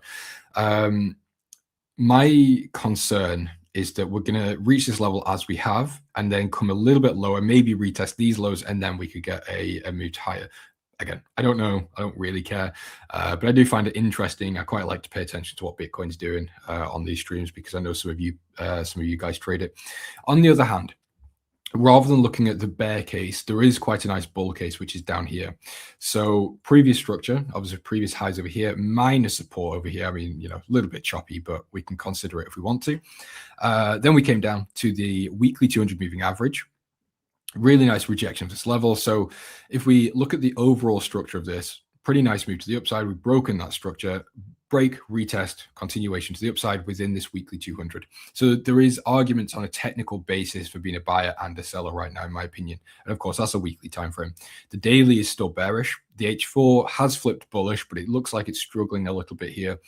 On a microstructure level, we are, you know, double top, lower highs, lower lows getting printed right here. But in terms of the moving averages, we are still moving to the upside. So do with that as you will. No pullback on Euro Pound. I know, Sluggy. It's been a painful one to just sit and watch. Coco is the play. Yes, maybe. I don't know. Let's see. Actually, you know what? Maybe monthly RSI oversold, monthly bullish close on the March candle. Current candle is looking like it might close bullish as well.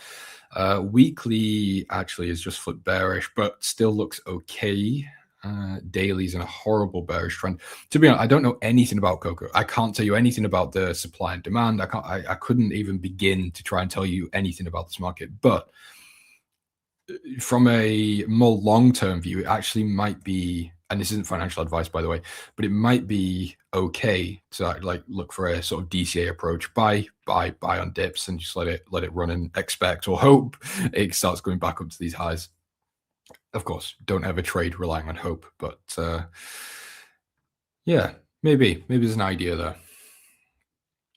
Euro Pound could move significantly lower. I know Cycling Club, and that's why I want to get in the short position. Trust me, I'm fully aware of the potential on Euro Pound. I mean, look at where my take profit is set. But yeah, I mean, can't get into it. What can I do? There is actually, now I've just seen a zoomed out version or a zoomed out chart. There is quite a nice support level down here. So maybe we could move to the downside, reach this support, pull back, and then we could enter into a short position there, something along those lines. We'll see. Again, no pressure, no rush. We'll see what the market gives. Yeah, Sluggy says it right. Where's the meaningful pullback? I was expecting more hawkish split, Bitcoin bullish. I've got to say, Bull, I kind of agree with you on the bearish case. So yeah, what we have previously looked at with Bitcoin was the previous crashes. So if we look here, this was a 82.5% crash. This one was, what was that? 50, let's call it 55%. Another one here, this was around 75, 80%. And then here, this has been about 50%. So, you know, it depends. But if we take sort of the average of these, maybe we could come lower. So if we start repeating the previous crashes, it could come down to around 50, 40, maybe even 30. But again, I really need to emphasize, I don't trade Bitcoin. It's not an asset that I'm familiar with, really. I purely look at these technicals and just try and make the more extreme forecasts because I find it quite entertaining. But yeah, day-to-day, swing trade-wise, I don't have any interest. I don't really have any ideas for you. I think the best thing at this point is to fade some good Euro news, but some poor GP news, that's the best option. Yeah, that could be a method. Cycling is using news as a leverage into the market. It's not necessarily a bad idea. Of course, you need to understand the news because you don't want to end up going short on news that's going to flip the bias.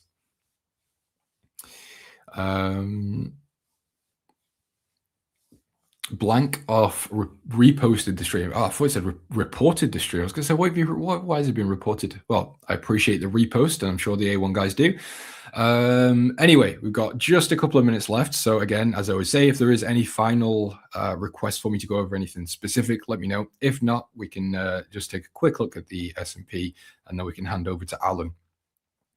So S&P. EdgeFinder, I'm going to disregard my personal longer-term thesis on the S&P, and we'll just keep it basic for now. S&P 500, bullish reading with a score of 7. Great. Maybe we want to buy the S&P. So we've had a very aggressive, impulsive move to the upside. We've got a couple of things we could look at here. So either we look for a retracement back into these highs, and we could just use a very simple break, retest, look to enter on the retest, happy days. That might even bring this market towards this 200 moving average. Fine. However, there is also the other option of getting a little bit of a deeper retracement and correcting some of this left side. And we draw the fib from the low to the high on the daily. We might be able to get in on this support level at the 50% retracement. I like this a little bit more. I think it's maybe a little bit less likely because obviously we would need quite a large retracement for that to happen. But that would make me feel a bit more comfortable. So come back into the support, retest, come into the 50% retracement, also come and meet the meet the daily 200 moving average, and then we could look to buy from there. But again, I think that's maybe a little bit optimistic or pessimistic, depending on how you look at it. Thanks, great analysis. You're very welcome. That's why I come here. Gold. Well, I'm still bearish on gold. When I say bearish, I don't mean I'm shorting, but my bias is more to the short side on gold. And the reason is because we've got oil up. Well, obviously today's a little bit different because we did have yen strength, but I'm speaking more generally, not necessarily today specific. The dollar has been bolstered, obviously on war premium, Middle East situation. We've got yields that have been climbing to the upside.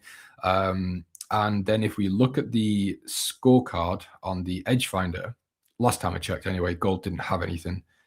Yeah, I mean, zero.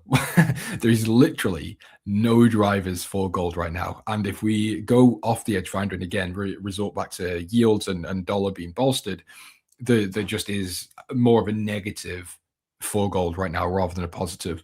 So I wouldn't be looking to be a buyer just yet. I also wouldn't want to be a seller. So what I am doing with gold is just sitting on my hands. I'm waiting. If the EdgeFinder can flip bullish, if we can get yields to calm back down, and the central banks continue on a more dovish tone across the board and developed markets, then yes, maybe we could start looking to be buyers again. But yeah, right now, I just don't have a valid reason. So the way to look at this is when you've got a trade, could you explain it to someone else and it makes sense? If not, you probably shouldn't be in the trade. Anyway, ladies and gentlemen, we have Alan Perez coming to take over the show. Don't go anywhere. Alan is a fantastic trader. You're in great hands with him. Stay safe, and I'll see you all tomorrow. Don't get margin called. If you're enjoying the stream right now and would like to join us beyond just live streams, consider joining our free-to-join Telegram channel. Inside of our Telegram channel, we're sharing daily market analysis, bonus clips from the live streams and videos, giveaways to our products, prop firms, and brokerages, and much, much more. So like I said, if you're looking to stay up to date with ideas that we're looking at in markets, even if you can't make it to a live stream, consider joining our Telegram channel down below in the description of this live stream, or being dropped in the live stream chat as we speak. Just click that link, it'll navigate you over to Telegram, click join, and you can come back to the stream. It's totally free to join, and if it's easier for you, you can also just use the QR code that you see on the screen right now. Now back to the live stream. Good morning, everyone. Hope you guys are having a fantastic morning, evening, or afternoon, wherever you guys are watching here in the world. As always, feel free to go ahead and drop any chart markups that you want me to go over into the chat, and I will do my absolute best to go ahead and cover that with my personal opinion. Lots of things moving on there, so definitely go ahead and drop those things. Lots of movement across, currencies. You got metals moving, you got oil moving. So definitely go ahead and drop that into the comment. We'll definitely cover the Japanese yen and my personal thoughts on that as well, as I know that's a big story here for today. So let's go ahead and get started. Sluggy, my friend, how are you today? Simo, how are you, man? I am watching a couple things. So I did take some trades. I took Aussie, which one was it? Aussie Swiss here. I took this trade here. We got pulled back into support. I am in Aussie CAD, which Aussie CAD yesterday, guys. I got into that trade and it started to immediately go against me. And I thought I was going to get stopped out. Like it just went straight line down. It has now recovered some. So I am, slowly building a position into the Aussie basket. My stop losses on these trades are one, they're pretty tight. So I'm waiting for ultimately a bigger discount would be favorable in my opinion. So if I were to get stopped out in Aussie CAD or Aussie Swiss, for example, I like these lower levels here where I can build a bigger position. But for now, I'm taking a stab at pullbacks, as I do think that there is some divergence in central banks. And I do think that the Australian economy has some ways to go. And so that's why I'm in this position. So Aussie CAD is now in the green. Aussie Swiss is also in the green as well. Euro pound is now working out here a little bit here. Again, this is a short-term trade. Ideally, I am out of this trade pretty soon. This one was pretty nice, effectively no drawdown, but I got into this trade here on this recent pop, and we are now starting getting to that level of support there. So I'll take my profits once we get here. Euro pound is one of those currencies that just mean reverts and trades sideways. So the longer I hold this, the less of an advantage that I have. So again, looking to take profits here very shortly here. Hopefully that happens today. And so let's go ahead and talk about the Japanese yen, right? That's the big story here today. Let's look at the currency strength chart to see if it's coming down a little bit. So we did have a big monster run up here, and we are now reverting some of that. But, the direction, whether there's follow through or not, I don't know. I'm not going to make that call. I'm not gonna try and say like I know something, but what I can do is share my personal thoughts and opinions on what this is, right? A lot of people are speculating that it is an intervention, and I think it's more of a synthetic intervention. So early this morning, right before I got on here, I posted some 2 chart markups, and one of them was over the Bank of Japan with the yen. Essentially, what happened was you had finance minister, I think it's called Mimura. She's one of the Japan's top officials. She said this last night. She said, "Let me say this as my final advisor if you want to escape." So she was basically hinting that any speculative leverage shorts there at the yen, go ahead and get out now. And the markets really took that as a verbal intervention. And also too, I have some notes here in front of me. which one was it? Katayama said that they are prepared to intervene at any time and that the yen weakness is affecting livelihoods. So it's definitely a top priority for them to go ahead and get that exchange rate under control. And so I see a lot of parallels from um, January of this year, right? We did have some kind of a verbal intervention as well earlier in the year. Bank of Japan said, hey, you were getting close to that 160 handle. We're looking to intervene if necessary. And then they went ahead and coordinated with the US, with the Federal Reserve, a rate check. And so that alone went ahead and sent the market lower, down about 500 pips here. So I'm seeing that parallel as well, where they're doing a verbal intervention, essentially buying time, right? Because the actual intervention is actually quite costly.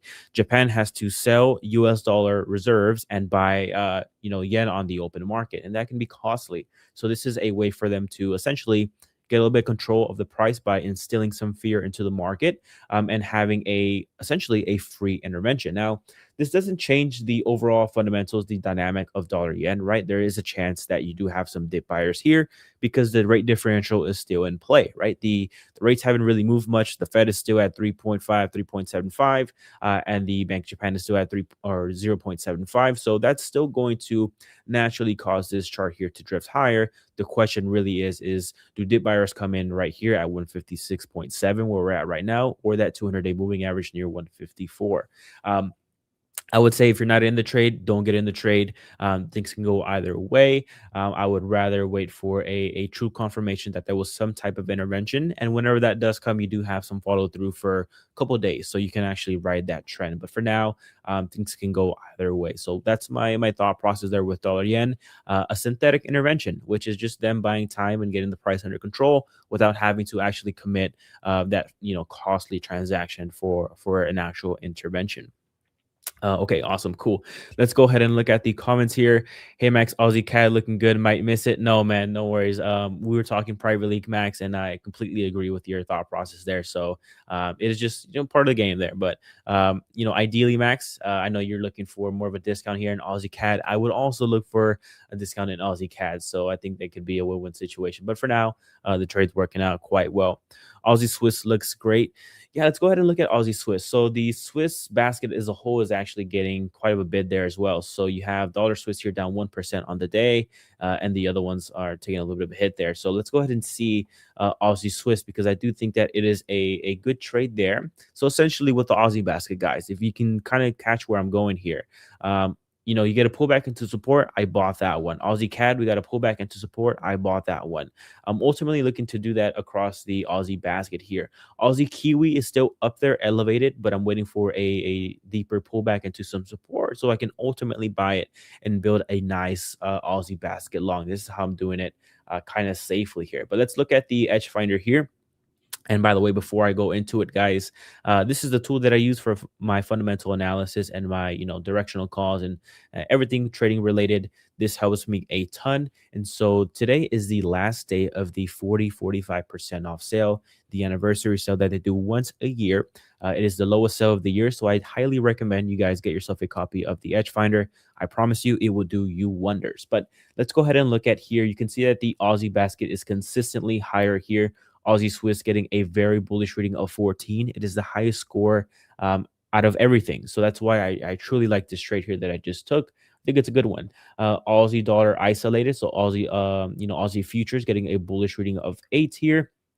You have Aussie US dollar getting a bullish reading of 6. Aussie yen's getting a bullish reading.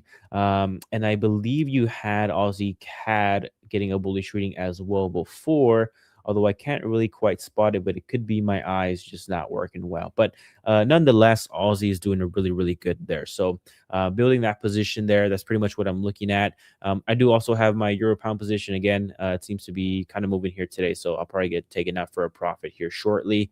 As far as other directional calls go, it's a little bit tricky, I would say, because in my opinion, you had a neutral to hawkish Fed yesterday. Yet you have the dollar down and you have equities higher, which is a little bit weird, right? Usually the correlations don't work all the way. So that's why I'm kind of, mixing in with the minors here. But ideally, we've got a hawkish Fed. I was looking to go Kiwi dollar, right? That was going to be my game plan, or short the euro, for example.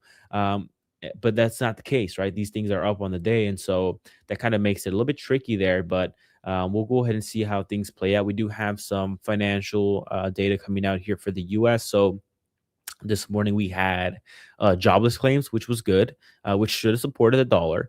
GDP, if I'm not mistaken, is a little bit mixed there. Not the best, not the worst. 2%. Yeah, so GDP was kind of mixed there. And then we do have, is today Thursday? Or what's today? Today's Thursday? I thought we had NFP this week.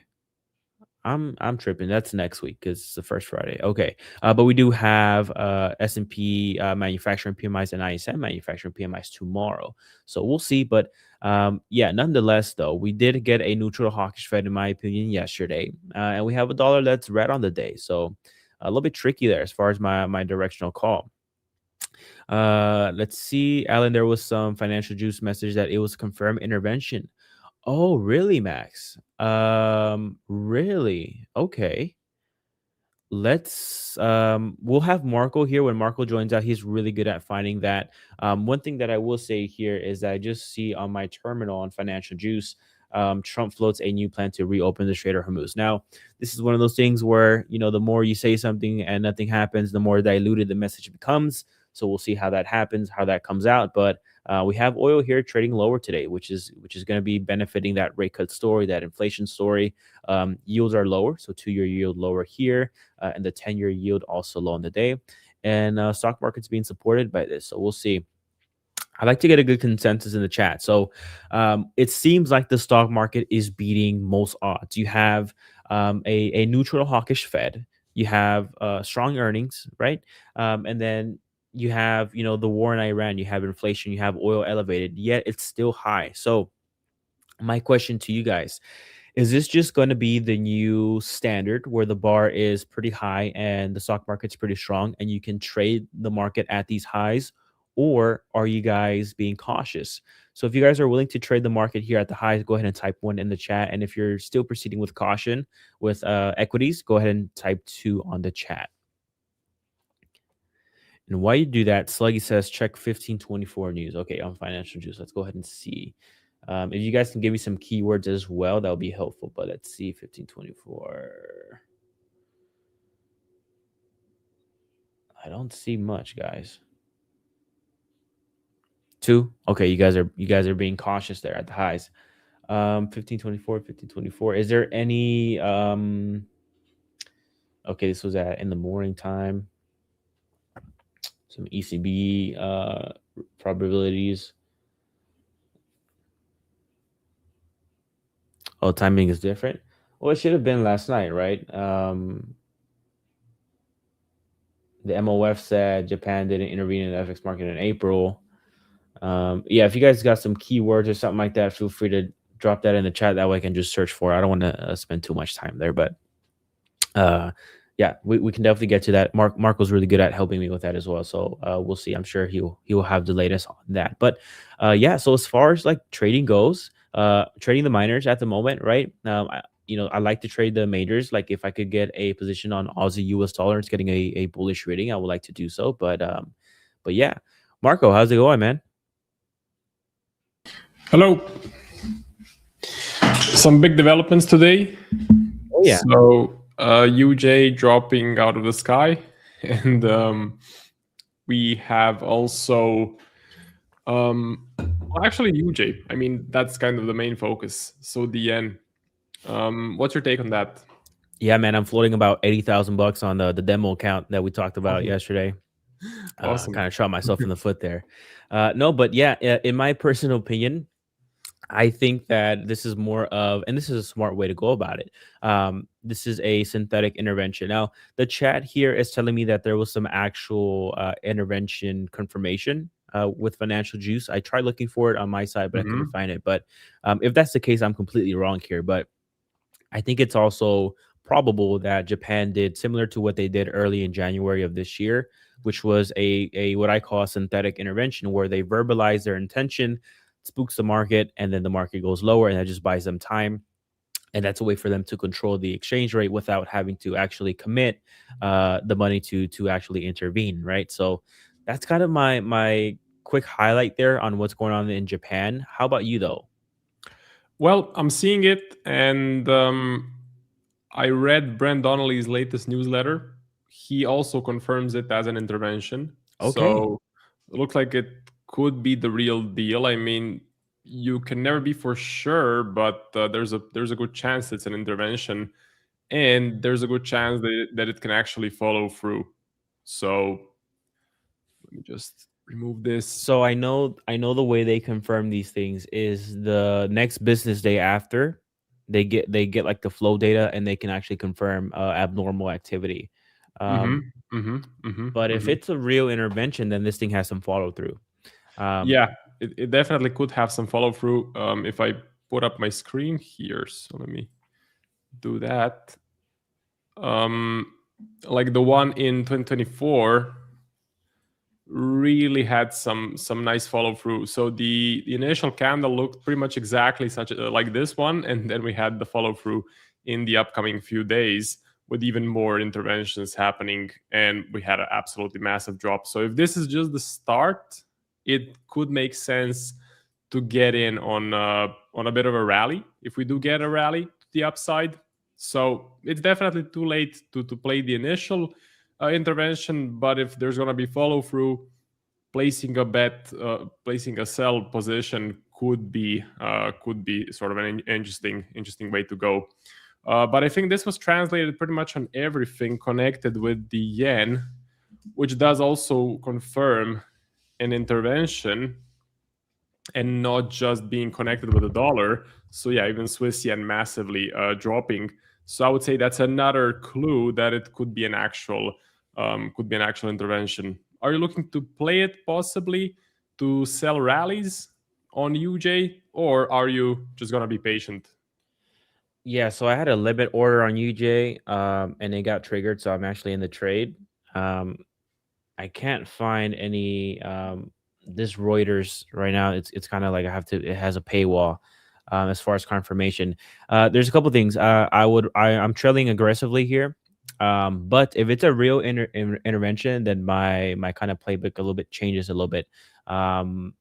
It's a very small position, so it's really not affecting me much. But ideally, if you do get a pop or anything like that, any structure, like my eyes take me here to the 4-hour time frame, so 157.5. This was a strong floor as support there. So if you were to get a rally back into here and then trade it lower, then I would be essentially trading stops with structure.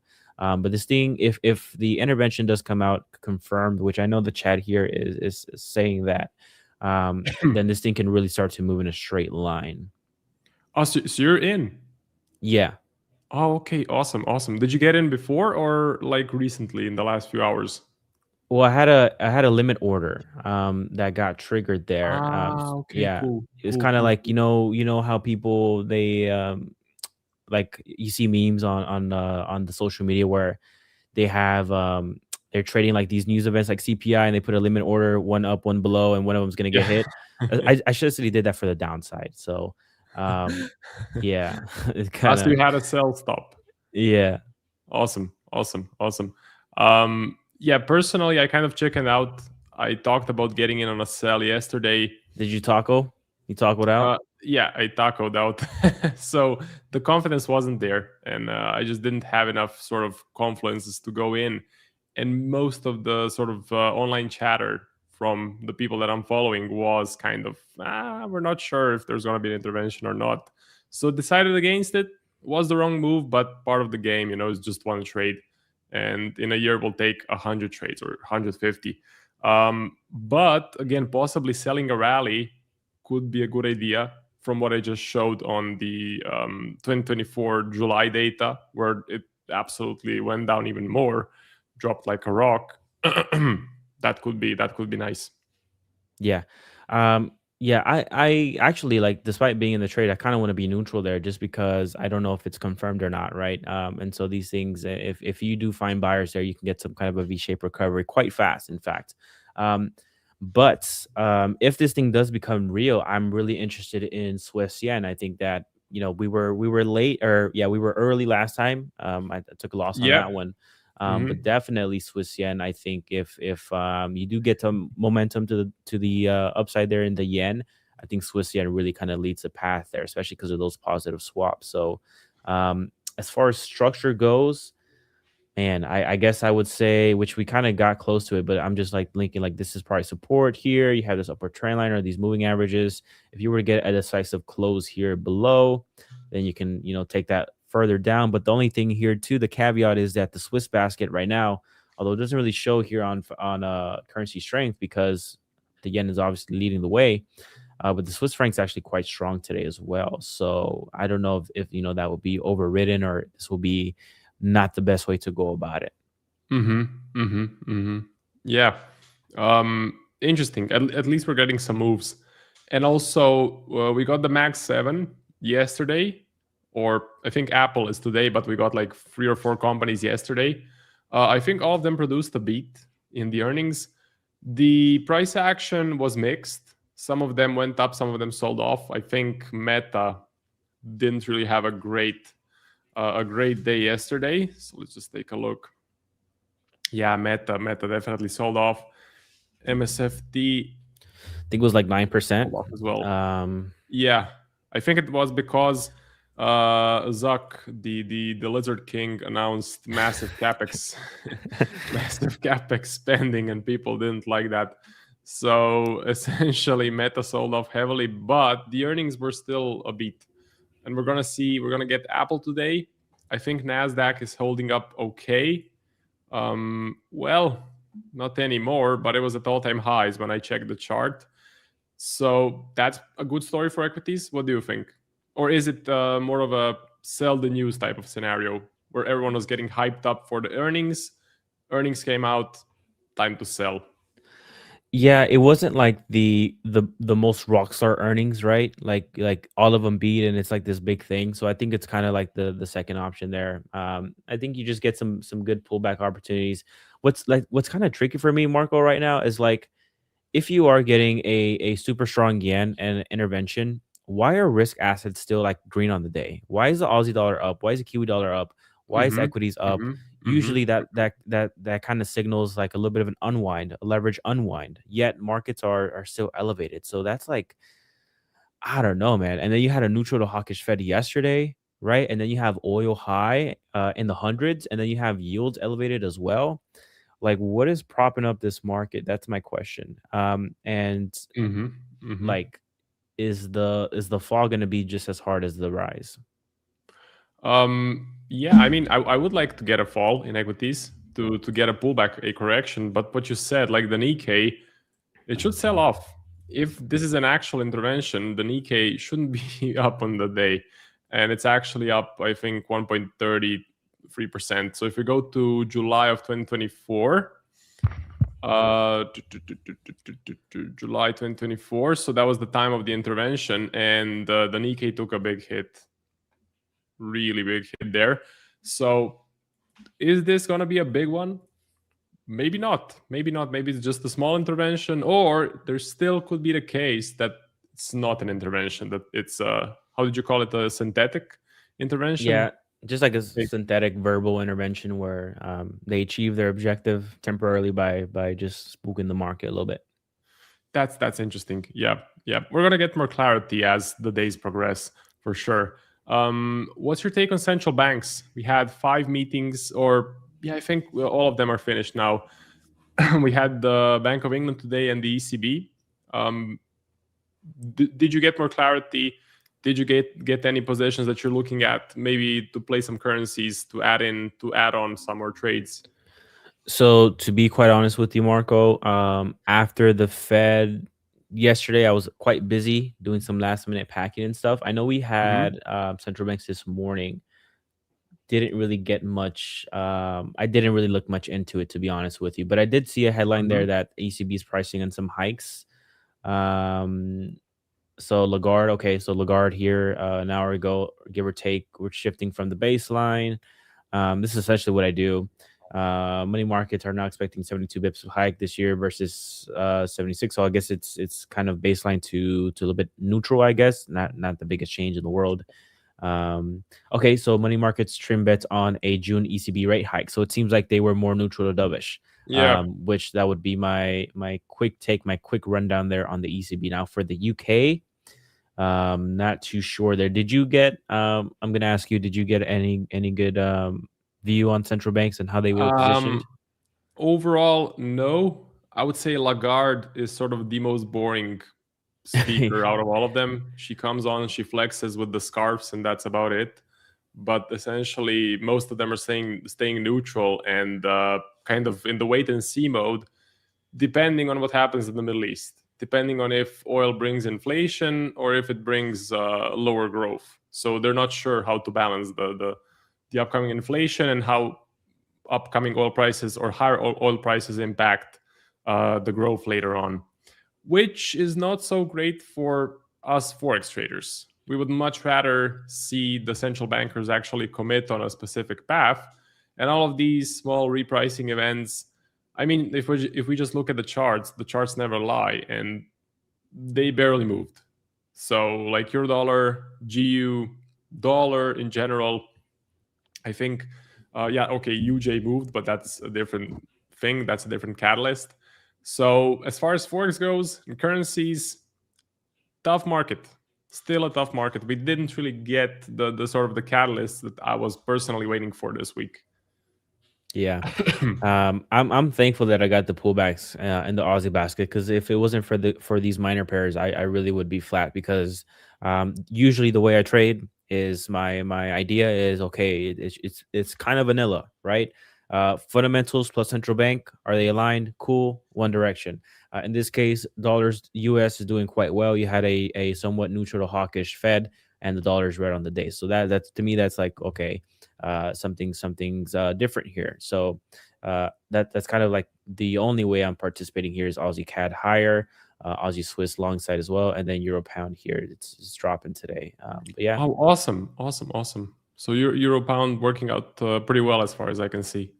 It was quite slow for like the first. When did I get filled in? I got in on like one of these pops. Yeah, I think it was this one. And it was kind of just range bound for some time, and then today it's dropping a little bit. Mm-hmm. My Chat GPT bot actually sold Euro pound today as well. So oh, nice. There you go. Let me just check. I think I have it on my DNA account. Yeah, sold Euro GBP and running a little bit of profit, so that's fine. And bought gold, but that's not working so well. Just thought that was interesting to mention. You should consider, this is unsolicited advice, but you should consider maybe Claude. From my experience, like Claude is very bigger into like deep research and stuff. I wonder if the results would be slightly better or worse with something like Claude. Yeah, I got a couple of recommendations to try out Claude. I think it's actually a great sort of thing to try out. But for me, it's a case of, if it ain't broke, don't fix it. And at the moment, seems to be working okay. If it breaks, I'll try Claude, or I could just run Claude in the background. So I should definitely do that. I should run Claude with another prop account and then compare how both do. Compare ChatGPT to Claude. I did try Grok. Didn't work. It went into like 11 or 12% drawdown almost immediately. So that didn't work out. But Claude, I absolutely agree. If you guys, the viewers, are looking to research anything, like Claude is much better than ChatGPT. I've had a much better experience. I can respect that. If it ain't broke, don't fix it. Sluggy says try Mythos. I don't think it's out yet. I know it was leaked to like a handful of people. Sluggy, if that is you, if you're one of those people, we can set up an arrangement to where I can use it, because I heard that it is very overpowered. That Mythos. I didn't hear of that. What's that? Sluggy, correct me if I'm wrong here. Mythos was leaked out, and it started like going into databases and like hacking things on its own and stuff like that. It's very, very powerful, and so Claude had to take it off the shelf. Okay, interesting. Yeah, that's like the new game changer, artificial intelligence. It's like I don't know, the .com revolution or the Excel revolution, because Excel was a crazy tool when it was first introduced. Oh yeah, I think it absolutely was. So if you're not using AI as a trader, I think in a couple of years you'll just be nowhere. So you need to start implementing AI as fast as you can. It's like I was watching a this was some time ago. I was watching a documentary about these guys based in Chicago that were trading on the exchange, and they were used to trading in the pits. That was the way to go. Hand signals, all that Yep. good stuff. And a lot of the older people that were trading in the pits really did not like when people were trading on the computers from home. They were like, no, it's got to be on the pits. This is how you do it. And those people were left behind. And ultimately, the ones that adapted the computer early on ended up doing really well for themselves. Yeah, the old timers just couldn't manage staring at the screen all day. It was just too unfamiliar. But I get it. I understand. But as a trader, if you're not evolving, you're dying. So yeah, For I think sure. the Well, saying is adapt or die. Something like adapt or die. Yep. that. Survival of the fittest. I mean, it's a competition. So yeah. It is. It is most definitely. Well, Marco, I will go ahead and allow you to do. Are you doing a DNA Funder challenge today? Unfortunately, I don't have any more codes for April, but we're gonna get them for May. So we're gonna be back at the wheel of names and doing the giveaway in May. Okay, cool. Let me ask you one more question here before I head out. Yep. Sure. Bitcoin's doing quite well. Again, one of the things Mhm. that's confusing here, one of those risk assets where if you were to get a rising yen, some kind of an unwind, Bitcoin would actually fall from that, right? But today Yep. it's up almost 1% on the day. Congratulations on your Bitcoin trade. What Thank what are you. your thoughts here? Maybe we can give some value here to the viewers when it comes to navigating crypto. Absolutely. So for Bitcoin, I do have a buy position on. My stop loss is huge, which has been brought to my attention in the A1 Discord. So now I win the yen man or the yen master, and I am the big stop loss man. So that's Oh goodness. that's the So new nickname. I did see a comment of that in the chat, but I didn't know what they were referring to. So I'm definitely gonna look up today when I have some free time and see what they were roasting you about. Yeah, sure. I mean, for me personally, with the take profit that I'm looking at, the stop loss works. So I chose this swing low to put the stop loss.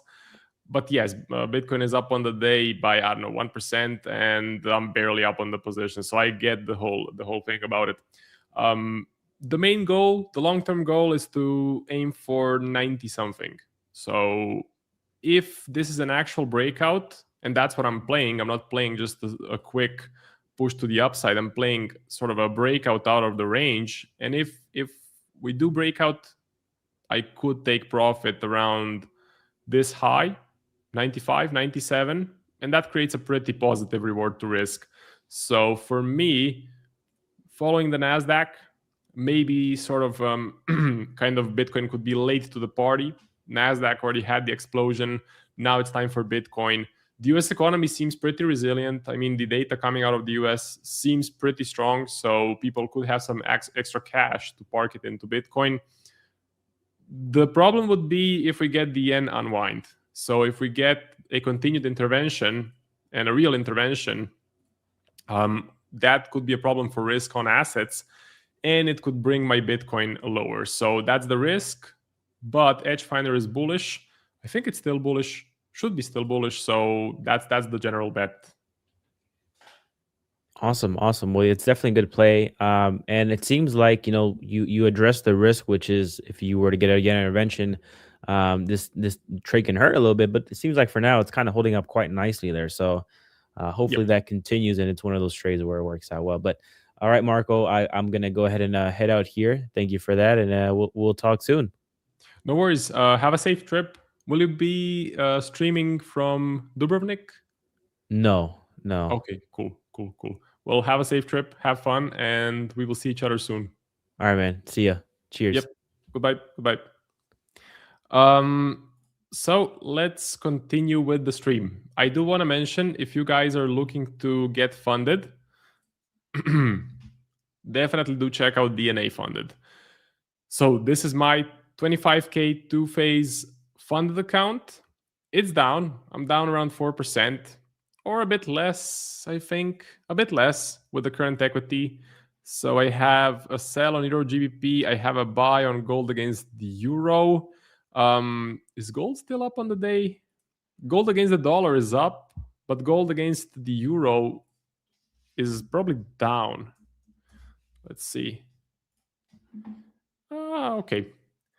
Anyway, so this is my personal account, past phase 1, past phase 2, time for the funded stage, aiming to get a payout. But if you want to get funded with DNA funded, you can use the code A1 Live to get 25% off any DNA funded challenge. Okay, so A1 Live, 25% off. Check it out. On the watch list, I have the Bitcoin position. This was a signal in the A1 Discord. So if you're interested, take a look at the link below. Join the Discord. You can also use the code Marco to get 25% off. So I have codes for everything you need, except for TradingView subscriptions. Or do I have one for TradingView? I'm not sure. Anyway, Bitcoin, I'm in a position. Nikkei, I would love to get in on a buy trade on the Nikkei. Now the risk is if we get an actual intervention, or if this is an actual intervention and it has follow through, Nikkei could suffer a bit. So if we bring the price back to 2024, right here, July, this was when we had the intervention, the last big intervention. Nikkei definitely suffered. That's the risk of buying the Nikkei at the moment. So not sure anymore if I want to get in. I'm going to have to think about it. And then USD/JPY, I didn't get in on a sell. Unfortunately, chickened out. So didn't have enough confidence to get in. For me, in my plan, if I don't have enough confidence, if it feels like I'm forcing a position, then I'm not going to take it.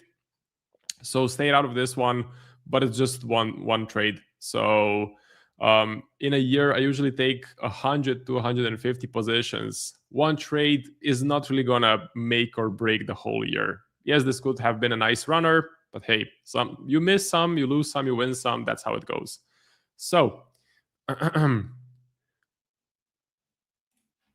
UJ, what's the game plan here, you may ask? I don't know, maybe sell a rally. If this is an actual, if this is going to be a continued intervention, maybe selling a rally could be the smart thing to do. It would be also a good hedge against my Bitcoin long, against any risk on play that you may have. If I decide to take the Nikkei, then maybe selling UJ could be a good sort of hedge against that.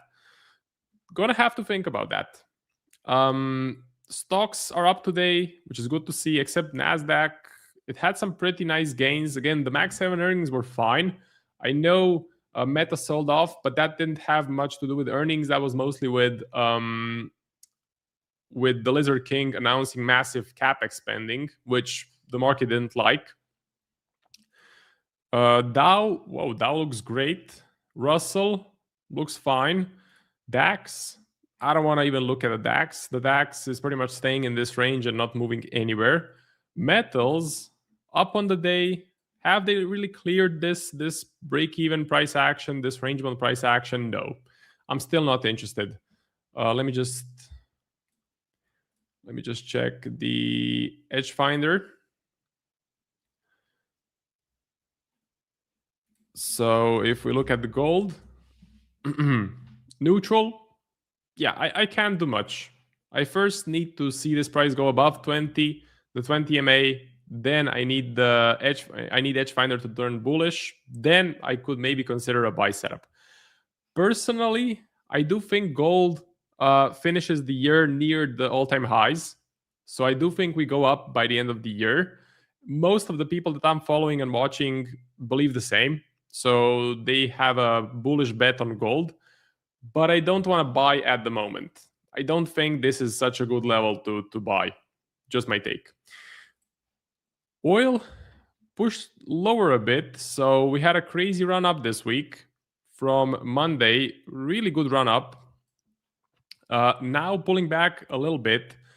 I think the new cover of The Economist, if you are following the magazine called The Economist, the new cover is essentially price of oil and signaling that oil goes higher. Now, a great contrarian indicator are magazines, basically. So The Economist is a great contrarian indicator. If they post a specific cover that tells you bullish or bearish on a specific asset, usually the completely opposite thing happens. So they posted yesterday or today the cover with oil being too low, signaling that oil is too low and that it's going to go up. That's a great contrarian indicator to actually sell oil. Now, I'm not going to execute that position because I don't have a lot of confluences to do it. Kind of the only confluence is the Economist cover, but we could see a bit of a sell-off here. I don't know. The situation does seem to be heating up a bit in the Middle East. So we had something from Trump. We had the Ford carrier going home, which is okay. Trump would consider military action. Trump rejects Iran's offer. Blockade stays. Again, I'm not a geopolitics expert. My edge here is pretty small, and we're going to have to wait and see what happens. So I'm not touching oil. Comments. Let's see the comments.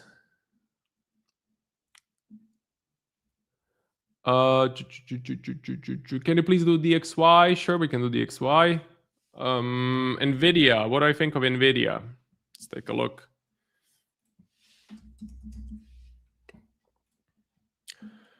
Whoa. So, well, this is pretty bad. I think did NVIDIA have earnings? Not sure. Gonna have to look into that. I know it's Apple, Microsoft, Meta, and a couple of other companies. Amazon? I think Amazon as well. NVIDIA, maybe not this week.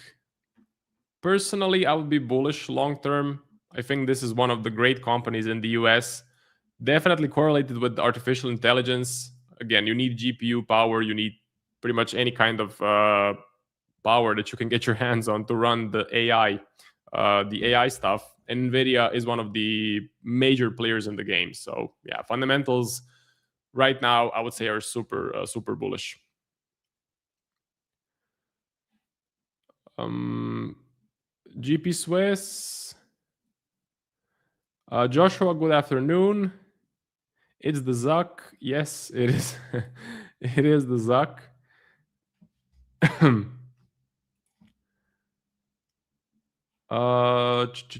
Everyone fears the SEC, as they should. Economist contrarian signal. It's like the rich dad, poor dad guy.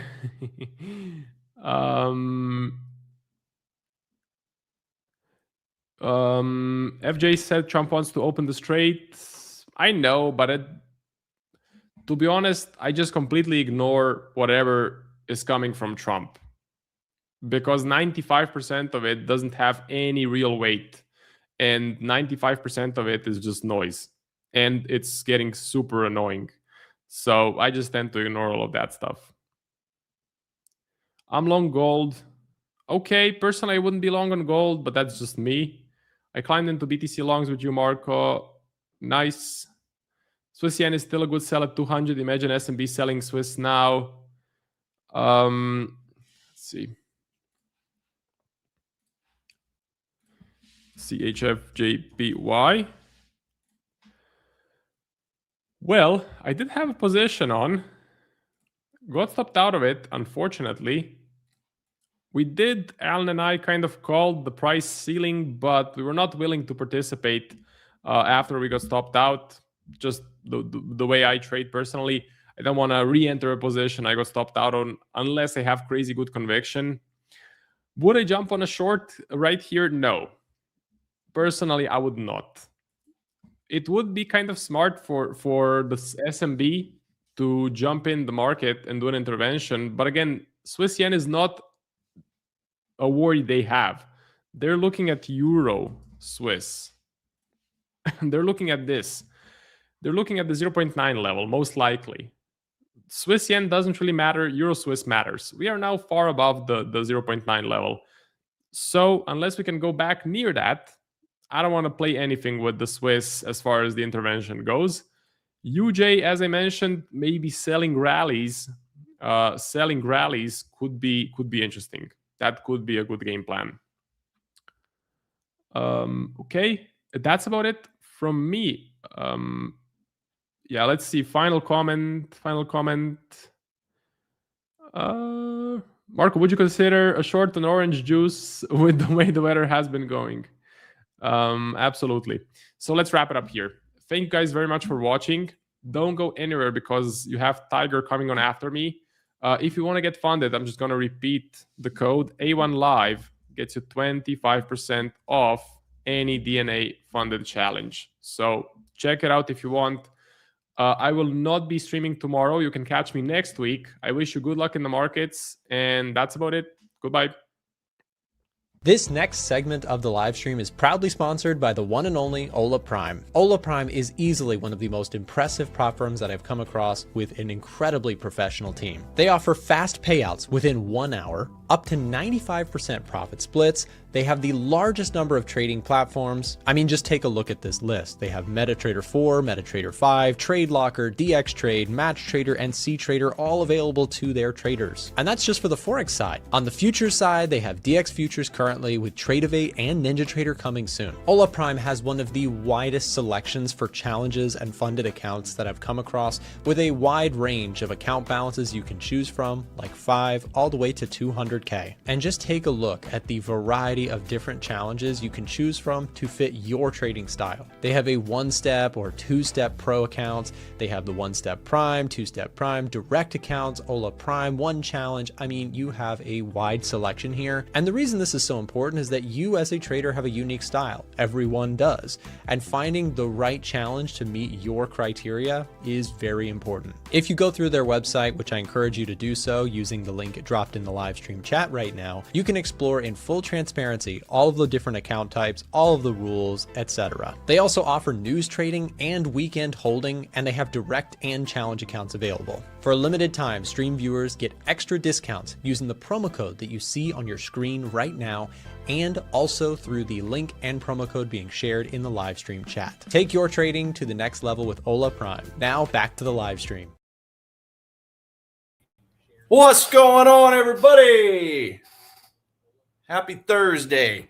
Happy Thursday. Just because, hey, every day we wake up, we take a look at the newspaper, we go to the obituary section. If our name ain't there, it's a good day. Good day by default. Thought I'd throw that out there for you. So context, perspective, guys. How you doing? Let me know what tickers you guys want to check out.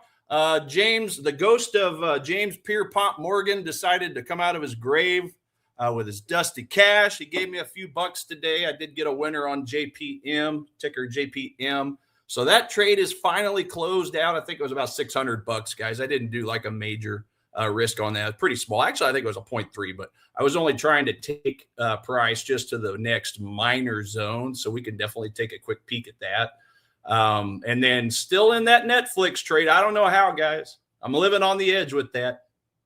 It came down within a few points of my stop loss. Totally reversed. Not out of the woods yet, but still in that sucker. So, yeah, you can see where we had that turning point right above my supply zone. So at this point, hey, we've made a little bit of higher highs and higher lows if we're just looking at Tuesday morning as the bottoming out point. So we'll see. We'll see. I'll just let it do its thing. But yeah, JPM, I just basically took this trade off of this 15 minute zone of demand over here, guys. Dropped into it. Yeah. Let's see here. Wednesday, that would have been the market open. I waited for that first 15, 20 minutes to kind of shuffle itself out and waited for that retracement down, bought in on the zone of demand. So this was that second chance opportunity. Pushed up, bounced into this little tiny zone of demand, pushed back down, a little deeper into the demand zone. And then, of course, market opens today. We got to push up. So I ended up taking my profits right about here. Again, guys, I don't want to get too greedy on this stuff, especially with all the volatility we could be seeing from all these rate statements. So thank you, JPM. You may now go back, take a sleep, take a nap, and pay me again here in the future. So let's take a look here.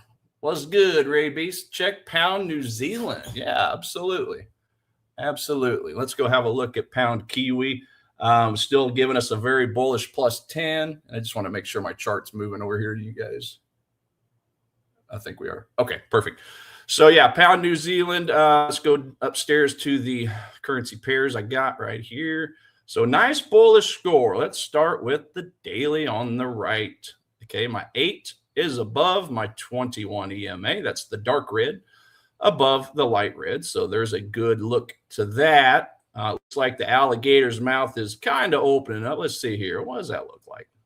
Okay. Just wanted to zoom in a little bit. Okay. So the top, yeah, we're getting a little bit of an up push. So I like that. The important thing with pound Kiwi is, and I think I talked about this yesterday, we were still down here in that congestion area I told you guys about. I think I might have even referred to it as a puke fest. So the good thing is, looks like we're pulling out of that. So let's go have a look over here on an action time frame and see what we got. Okay, so yeah, I did draw up this zone of demand down here at the bottom. Was that a 2 hour or 1 hour? It looks like it was a 1 hour. Talking about this zone down here. The only thing I was just a little hesitant about was the fact that we had a lot of candles to the left, but a chunk of those, a lot of those were in the Asian market. So not really too worried about that. I'm basically going to take these Asian candles, probably just ignore them because there was like little to no trading activity down here. So at the end of the day, that is a swing low. So swing low, swing high. Give me a simple retracement. We did break through the rest of this daily supply, which I would argue is probably a minor one. I think I have it drawn up over here. Let's go have a look. Yeah, this was that. I don't even want to qualify that as a supply zone, really, because we didn't even have a gap. Yeah, so I take that back. Because this candle here came back and touched the zone candle itself, yeah, I'm going to delete that. So that to me was not, I drew that in anticipation that we were going to probably stay down here at the close of the next candle. But of course, we did get that retracement back to the upside and then had a really nice expanded range candle on the daily chart from yesterday. So yeah, at this point, I'm looking for a discount. Now the discount is, of course, a little deeper down here. Let's see. Let's go to a 4 hour because I want to go check the 4 hour again real quick. Zoom in on the left. So we have a former support resistance line, which is that blue line going through this particular area. But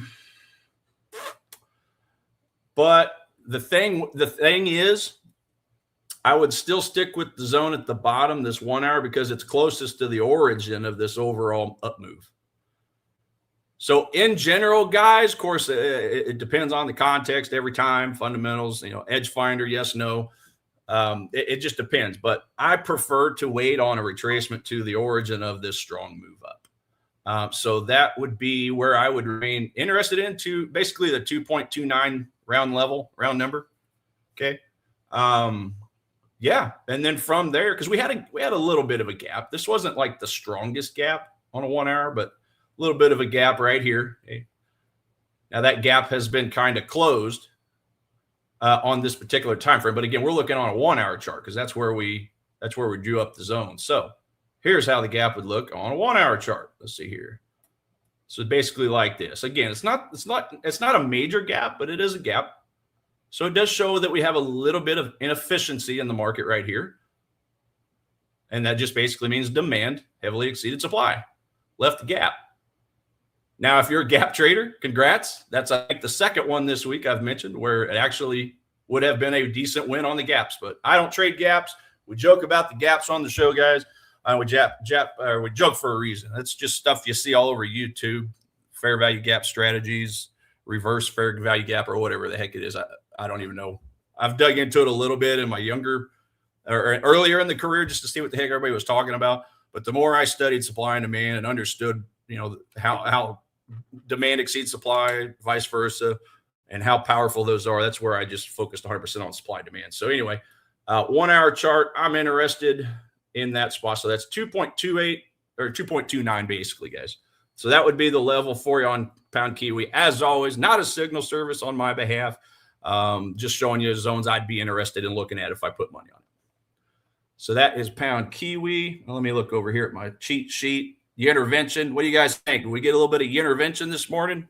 Had 300-400 pip drops on a lot of these yen pairs. So at this point, the only thing I'm really interested in on the yen pairs is, it's the Aussie yen longs. Yeah, so I want to take a look at these. I haven't looked at these in the last hour. So Aussie yen, let's have a look at that. because that was the one item I was kind of interested in. Now you're going to see real quick that when this intervention activity came out, it chewed through a whole bunch of zones. And this is understandable and expected. So this zone, actually, I guess that is the last one I drew up over here. It actually worked out. Okay, let's do this. Go to one chart. Look. So this was the last zone I drew up. Looks like we did get a little bit of a bounce from there, push back up. But then, yeah, that intervention activity took place. I think it would have been around, basically about while I was asleep, drooling on my pillow. Let's put it that way. But at the end of the day, Aussie yen. Let's see here. I don't think I really had a good zone. That was really the only one. Okay, yeah, much deeper down, but we may not get down there. Let me zoom into a daily real quick. And 1, 2, 3 candles. Yeah, I don't know. I don't think I really like this now that I look a little deeper. The only ones I was really interested in was those higher up zones. But again, we've already, that was yesterday material there. So just kind of doing a little bit of a review here. We had this 1 hour zone. I guess it would have been right here. So that was a zone that kind of gave us a little bit of a boost up, flirted with supply. And this is after the main supply had already been touched. So this zone worked out.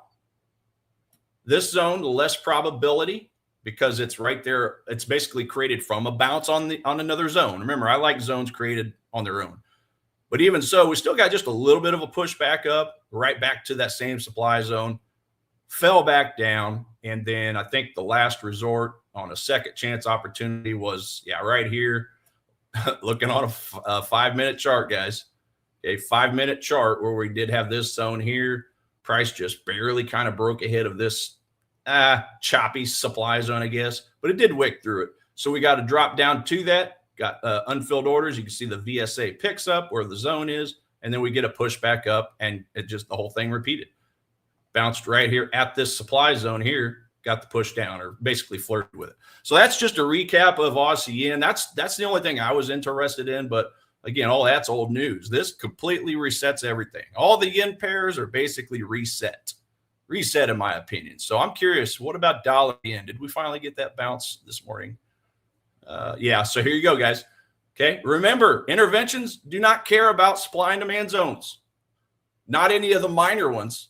Not any of them within 300 to 500 pips or more.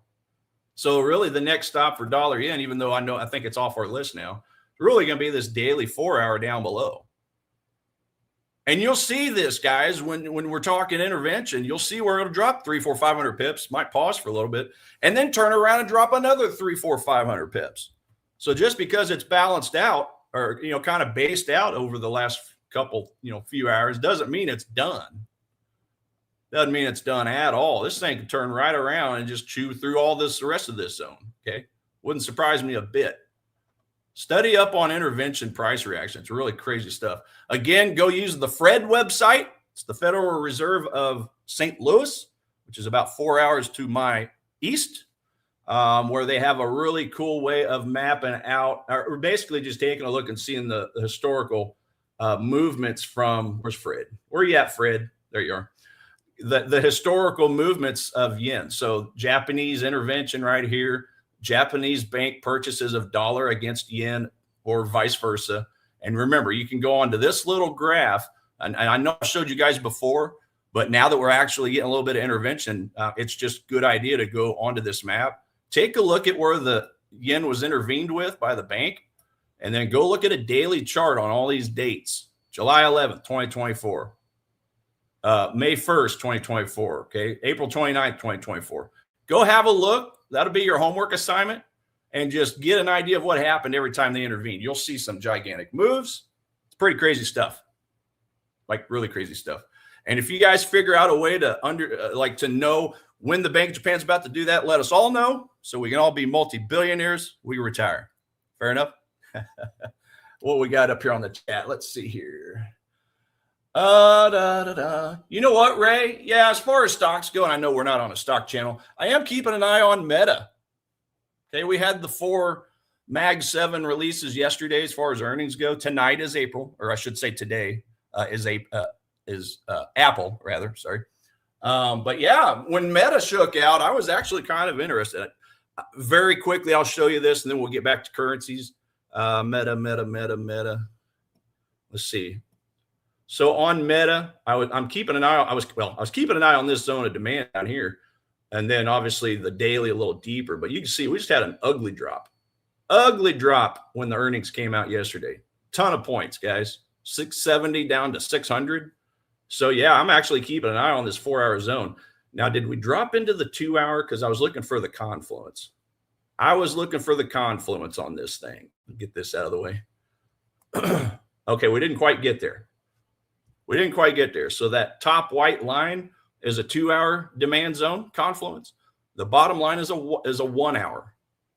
So rather than taking a limit order or a market order, just the bounce of the proximal line of the 4-hour, I was waiting for a couple more sets of eyeballs. And I think we got close. Oh, we did wick into it, ladies and gents. So this will be something I'll look at because we actually did drop into the 2-hour now that I see that. So as soon as my stream is over, I'm probably going to look at that and see if I can get a second chance entry to go long on this thing, because at the end of the day, Meta is bullish. I mean, it's bullish when we look at our stock box. Okay, Meta right here, +8. Guys, if you've never seen the stock box, Nick and company have the same discount. I did see that on the website earlier this morning. Go check it out, and this will help you out with some of the top stocks if you're interested in looking at the readings, sentiment, everything, macro, everything, guys. Stock scanners, dividends, all that stuff. But this was the basis right here for why I'm interested in, just like we used EdgeFinder for, okay? This is the reason why I want to take a look at this meta bounce, potential meta bounce. So again, I'll look at and evaluate that whenever my session is up with you guys. But that's currently the only one I'm interested in, other than the Netflix dilly-dallying and dicking around. Kiwi dollar, says Jeremy. Yeah, let's go have a look at that. Kiwi dollar. Kiwi dollar make you holla. Okay, let's go to a daily on the right. Looks like our 8's above our 21, so it's, if anything, it's a little bit on the bullish side. From a technical standpoint, I think this one's still neutral on us. It was, oh no, it's bearish again. Okay, -5. Just barely, guys. So remember, you must be this tall to ride this ride. It's just barely tall enough. So if it's just barely tall enough, I don't know that I want to be doing any kind of full risk, full percentage, but I do want to tip my toes in potentially, but I really can't. Now we have bounced off of a daily supply. So that might be the push to push us down to the next major demand, guys. Remember, all price does all day long is bounce from major supply to major demand and vice versa. The higher time frame stuff. There's a lot of stuff, obviously, that goes on in the meantime on the smaller time frames, but just in general. So daily, if you want to call this a major supply, let me turn my drawings off for just a second. Yeah, because I can't really use a weekly. On a weekly time frame, I can't utilize it for confluence because all these wicks are overlapping. There's no clear gap where this daily is. So then I go back to the daily, okay? Again, the daily is where we have our gap. Gap is going to look like this. Under there to down here, there is our fair value gap showing where supply heavily exceeded demand. As you can see, we've pierced the gap. This is why we don't trade gaps, because they're not consistent. We look for the unfilled orders I look for the unfilled orders on the opposite side. So from a daily perspective, I like it. That's matching up. Even though my moving averages aren't quite clear, matching with me, okay, because the 8 is above the 21, which would technically mean uptrend. That's only a filter. Remember that. It's not a reason. That's not just the main thing for me is, are we making lower lows, and or did we bounce into a major zone of supply? In this case, we hit the supply zone. Now, on the flip side, on the downside, let me just go to a full chart real quick so you guys can see this easier. On the flip side, now we've bounced into a zone of demand. We got a reaction. Okay, so this was an old mapping line I had. At this point, this demand zone, okay, this is where we caught a bid. And now we're getting a push back up. So could this demand zone give us the power to push us up to a supply zone? Now that we've broken these structures here, this turns into my impulse leg. And I know I got a lot of drawings up here, so let me try to move some stuff out of the way. Okay. So now I'm looking at my impulse leg right here. This is my impulse leg or impulse collection of candles because we broke a structure to the downside. So where is my supply zone within that impulse leg? Well, if we're looking at it from a 4-hour perspective, do I have any gaps right here? I have a very tiny gap, and I can tell you right now on a 4-hour chart, I don't like it. This is a very, very tiny 4-hour gap from the bottom of this candle to the top of the candle after the leg out. That's not enough to get me excited. That's not enough to get me out of bed. What about a 2-hour? Stair step down until we find something we like. Okay, so this looks a little better on a 2-hour. How's the gap look on this? Looks pretty good, does it? Okay. We had a drop, a base drop. So, kind of a wide base, but base nevertheless. Very strong gap, runaway gap. And I'll just steal this one here. So this is what our acceleration gap is going to look like. That's pretty good. When you're talking relative to the size of the candles, that's a pretty strong gap. I like that. So we could very potentially right now be in a pretty decent supply zone to possibly short. But I would just be careful because, again, we just bounced into a higher time frame demand zone. So could that higher time frame demand, which is 4-hour, do you think that might be strong enough to push through a 2-hour? I don't know. In general, yes.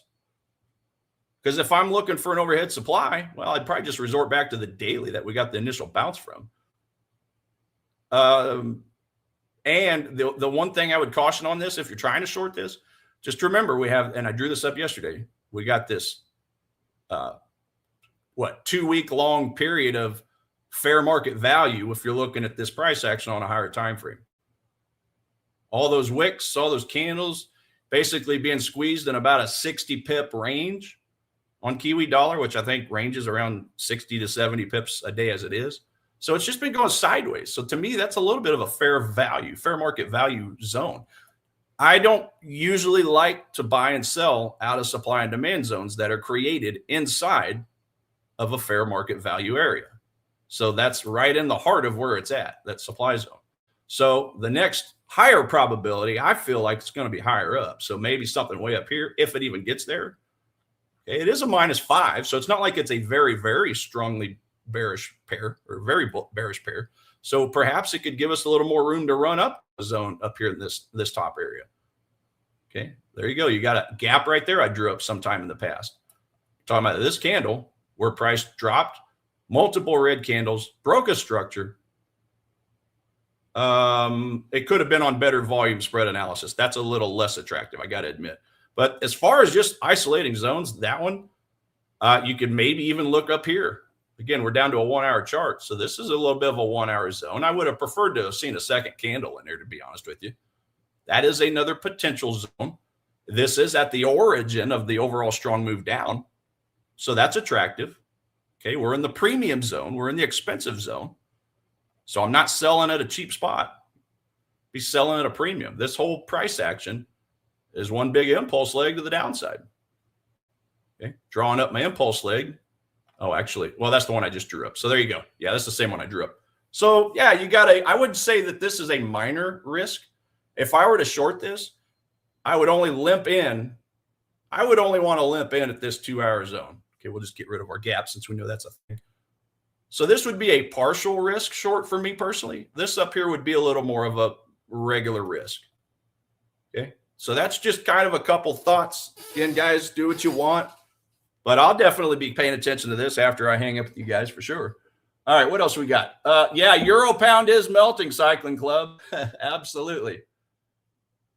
Okay. So yeah, Euro pound. Of course, that was the second most bearish asset yesterday. I think Swiss yen was, let's see here, Euro pound might have been the most bearish. Swiss yen, yeah. Swiss yen, number 1, Euro pound, and then Kiwi yen, the third. So yeah, let's look at that Euro pound because I saw that right before I hopped on with you guys. Just melting down like crazy. I already know my daily 8 is below my 21 EMA, so I know I'm good there. Lower lows, lower highs. We have to be aware that we are getting close to this down, this underneath demand zone, not too far away, about 10 pips away. Guys, Euro pound only moves about 38, 39 pips a day on average. That's the average true range. We have a retail chop zone right through here, do we not? Is this one big fair market value area? Looks like it to me. So just be aware that this is where traders come to give their money away. Okay, I only care about the extreme zones, meaning a zone that's not in a fair market value area. This is about a 6-day, 7 day sideways chop between 680, 55. So about 25, 20, 50, 6, 7, 8. Yeah, about a 25 pip range, guys. This thing just hovered in a 25 pip range for the most part over 5-6 days. It's fair market value. That's everybody agreeing on price, right? I want to trade where they're disagreeing with price, where price is moving sharply away in a smaller period of time. So I have an alert right here at the 86, 84 level, it looks like. So I'm looking at this supply here. This might not be my favorite look. The higher probability is going to be up here, guys. 87, basically the 87 round number, psych number. 0.8706 to be exact. But just because it hits 87, there will be traders inevitably that short this. So just know that they're going to put their liquidity, which their stop loss is somewhere up in this area. And if they're shorting, what are these orders? These are buy orders. Okay, there's going to be buy orders at some point when those 87 traders, those 87 level traders start shorting. So they're buy orders up here, which is what needs to fuel sell orders, right? So sell orders from the liquidity, unfilled orders from the zone. I'm actually going to move this because that's going to be my favorite spot up here. Take advantage of that liquidity and unfilled orders. Buy to cover, guys, or at least take off half, sell half, let the rest run. Buy to cover, though, before you get to the major underneath the main zone. We don't want price bouncing in, and then you lose all your unrealized gains, right? So just be aware of those zones. Again, doesn't matter what type of trading strategy you have. Always be aware of these zones, not just support and resistance, but the zones themselves where the underlying liquidity, lies. Take away your gains. So we don't want that. Hope that helps. I do have a few minutes left. Yeah, I was laughing at what Marco said about Lagarde coming out in her scarves. That woman has been on TV more than anybody of late. It's like a whole lot of nothing burgers. And basically, they're all just, I've noticed all these central bankers just kind of repeat themselves. Uncertainty, inflation, employment. They're basically all repeating the same thing. I haven't really seen anything too different. So, yeah, that was just a thought I had on that. Let's see. Warsh, guys, I think we might have mentioned it, or I'm sure at least one of us have. Kevin Warsh did pass the House yesterday, and he's just got to pass the Senate as far as getting to President Trump's Oval Office to get signed in as the new Fed chair speaker. So I haven't seen anything new on that since yesterday. That is in the books. I can't wait till his first presser. It's going to be interesting. God rest Powell's soul. Okay, let's all give a moment of silence. Start prepping for the next guy. Let me have a look up here. And then, yeah, just finish off with a couple of these alerts. Let's see. I have had a couple of alerts. I've just been so busy this morning. I haven't even had a look. Okay, this was a pound Swiss. That was a very skinny demand. I wasn't really expecting that one to hold too much, but, depending on the stop loss, it looks like this actually would still have somebody in a trade. So let's see here. We'll just call a buy order here. Sell before you get to this overhead supply. So that's 50. We'll call it 50 pips. 50 divided by 2 is 25 pips. Okay, so we'd still be in that trade. So that was one I was keeping an eye on. I don't want to choke my trade out. Okay, I used to be really bad about this, guys. Whenever I would buy on a zone or sell on a supply, whatever, I would always put my stop loss just a few pips below, just like that. I used to be the statistic. I used to always get closed out of my trade, and then price goes exactly where I thought it was going to go to begin with. So that has single-handedly been one of the biggest lessons for me personally over the last, I would say, year and a half, and has really greatly improved everything, is just simply taking what the market gives. I know that's cliche, but not trying to be so exact with our stop losses that we get this happen to us. Oh, there goes my trade. I knew it was going to go there, but why did I still lose money, right? So yeah, with my new mindset I've had of late, I'd still be in this trade, but I was too busy. I missed it. That was pound Swiss. I know that was giving us bullish signal, and that is my time, ladies and gents. My goodness. Sometimes we need an hour apiece, I swear. Ladies and gents, about the last thing I have before we get up out of here, Friday. Yeah, we don't really have a whole lot going on. So I love days like Fridays when we don't have a whole lot of major red folder events. Just pure supply and demand. And then whatever geopolitics we get, if any, out of the Middle East. So that's really going to be the look there. I'm going to look for that meta play as soon as I hang up with you guys. We'll see if I'm in that tomorrow. With that, take care. Have a great day. Trade safe. We'll see you tomorrow. Thanks again for watching today's show. Our goal at A1 Trading is to continue to share free value to our audience through daily videos and articles, keeping you up to date with the latest market coverage. If you enjoy our content, make sure to subscribe for more. From all of us at A1 Trading, have a great day, and we'll see you next time.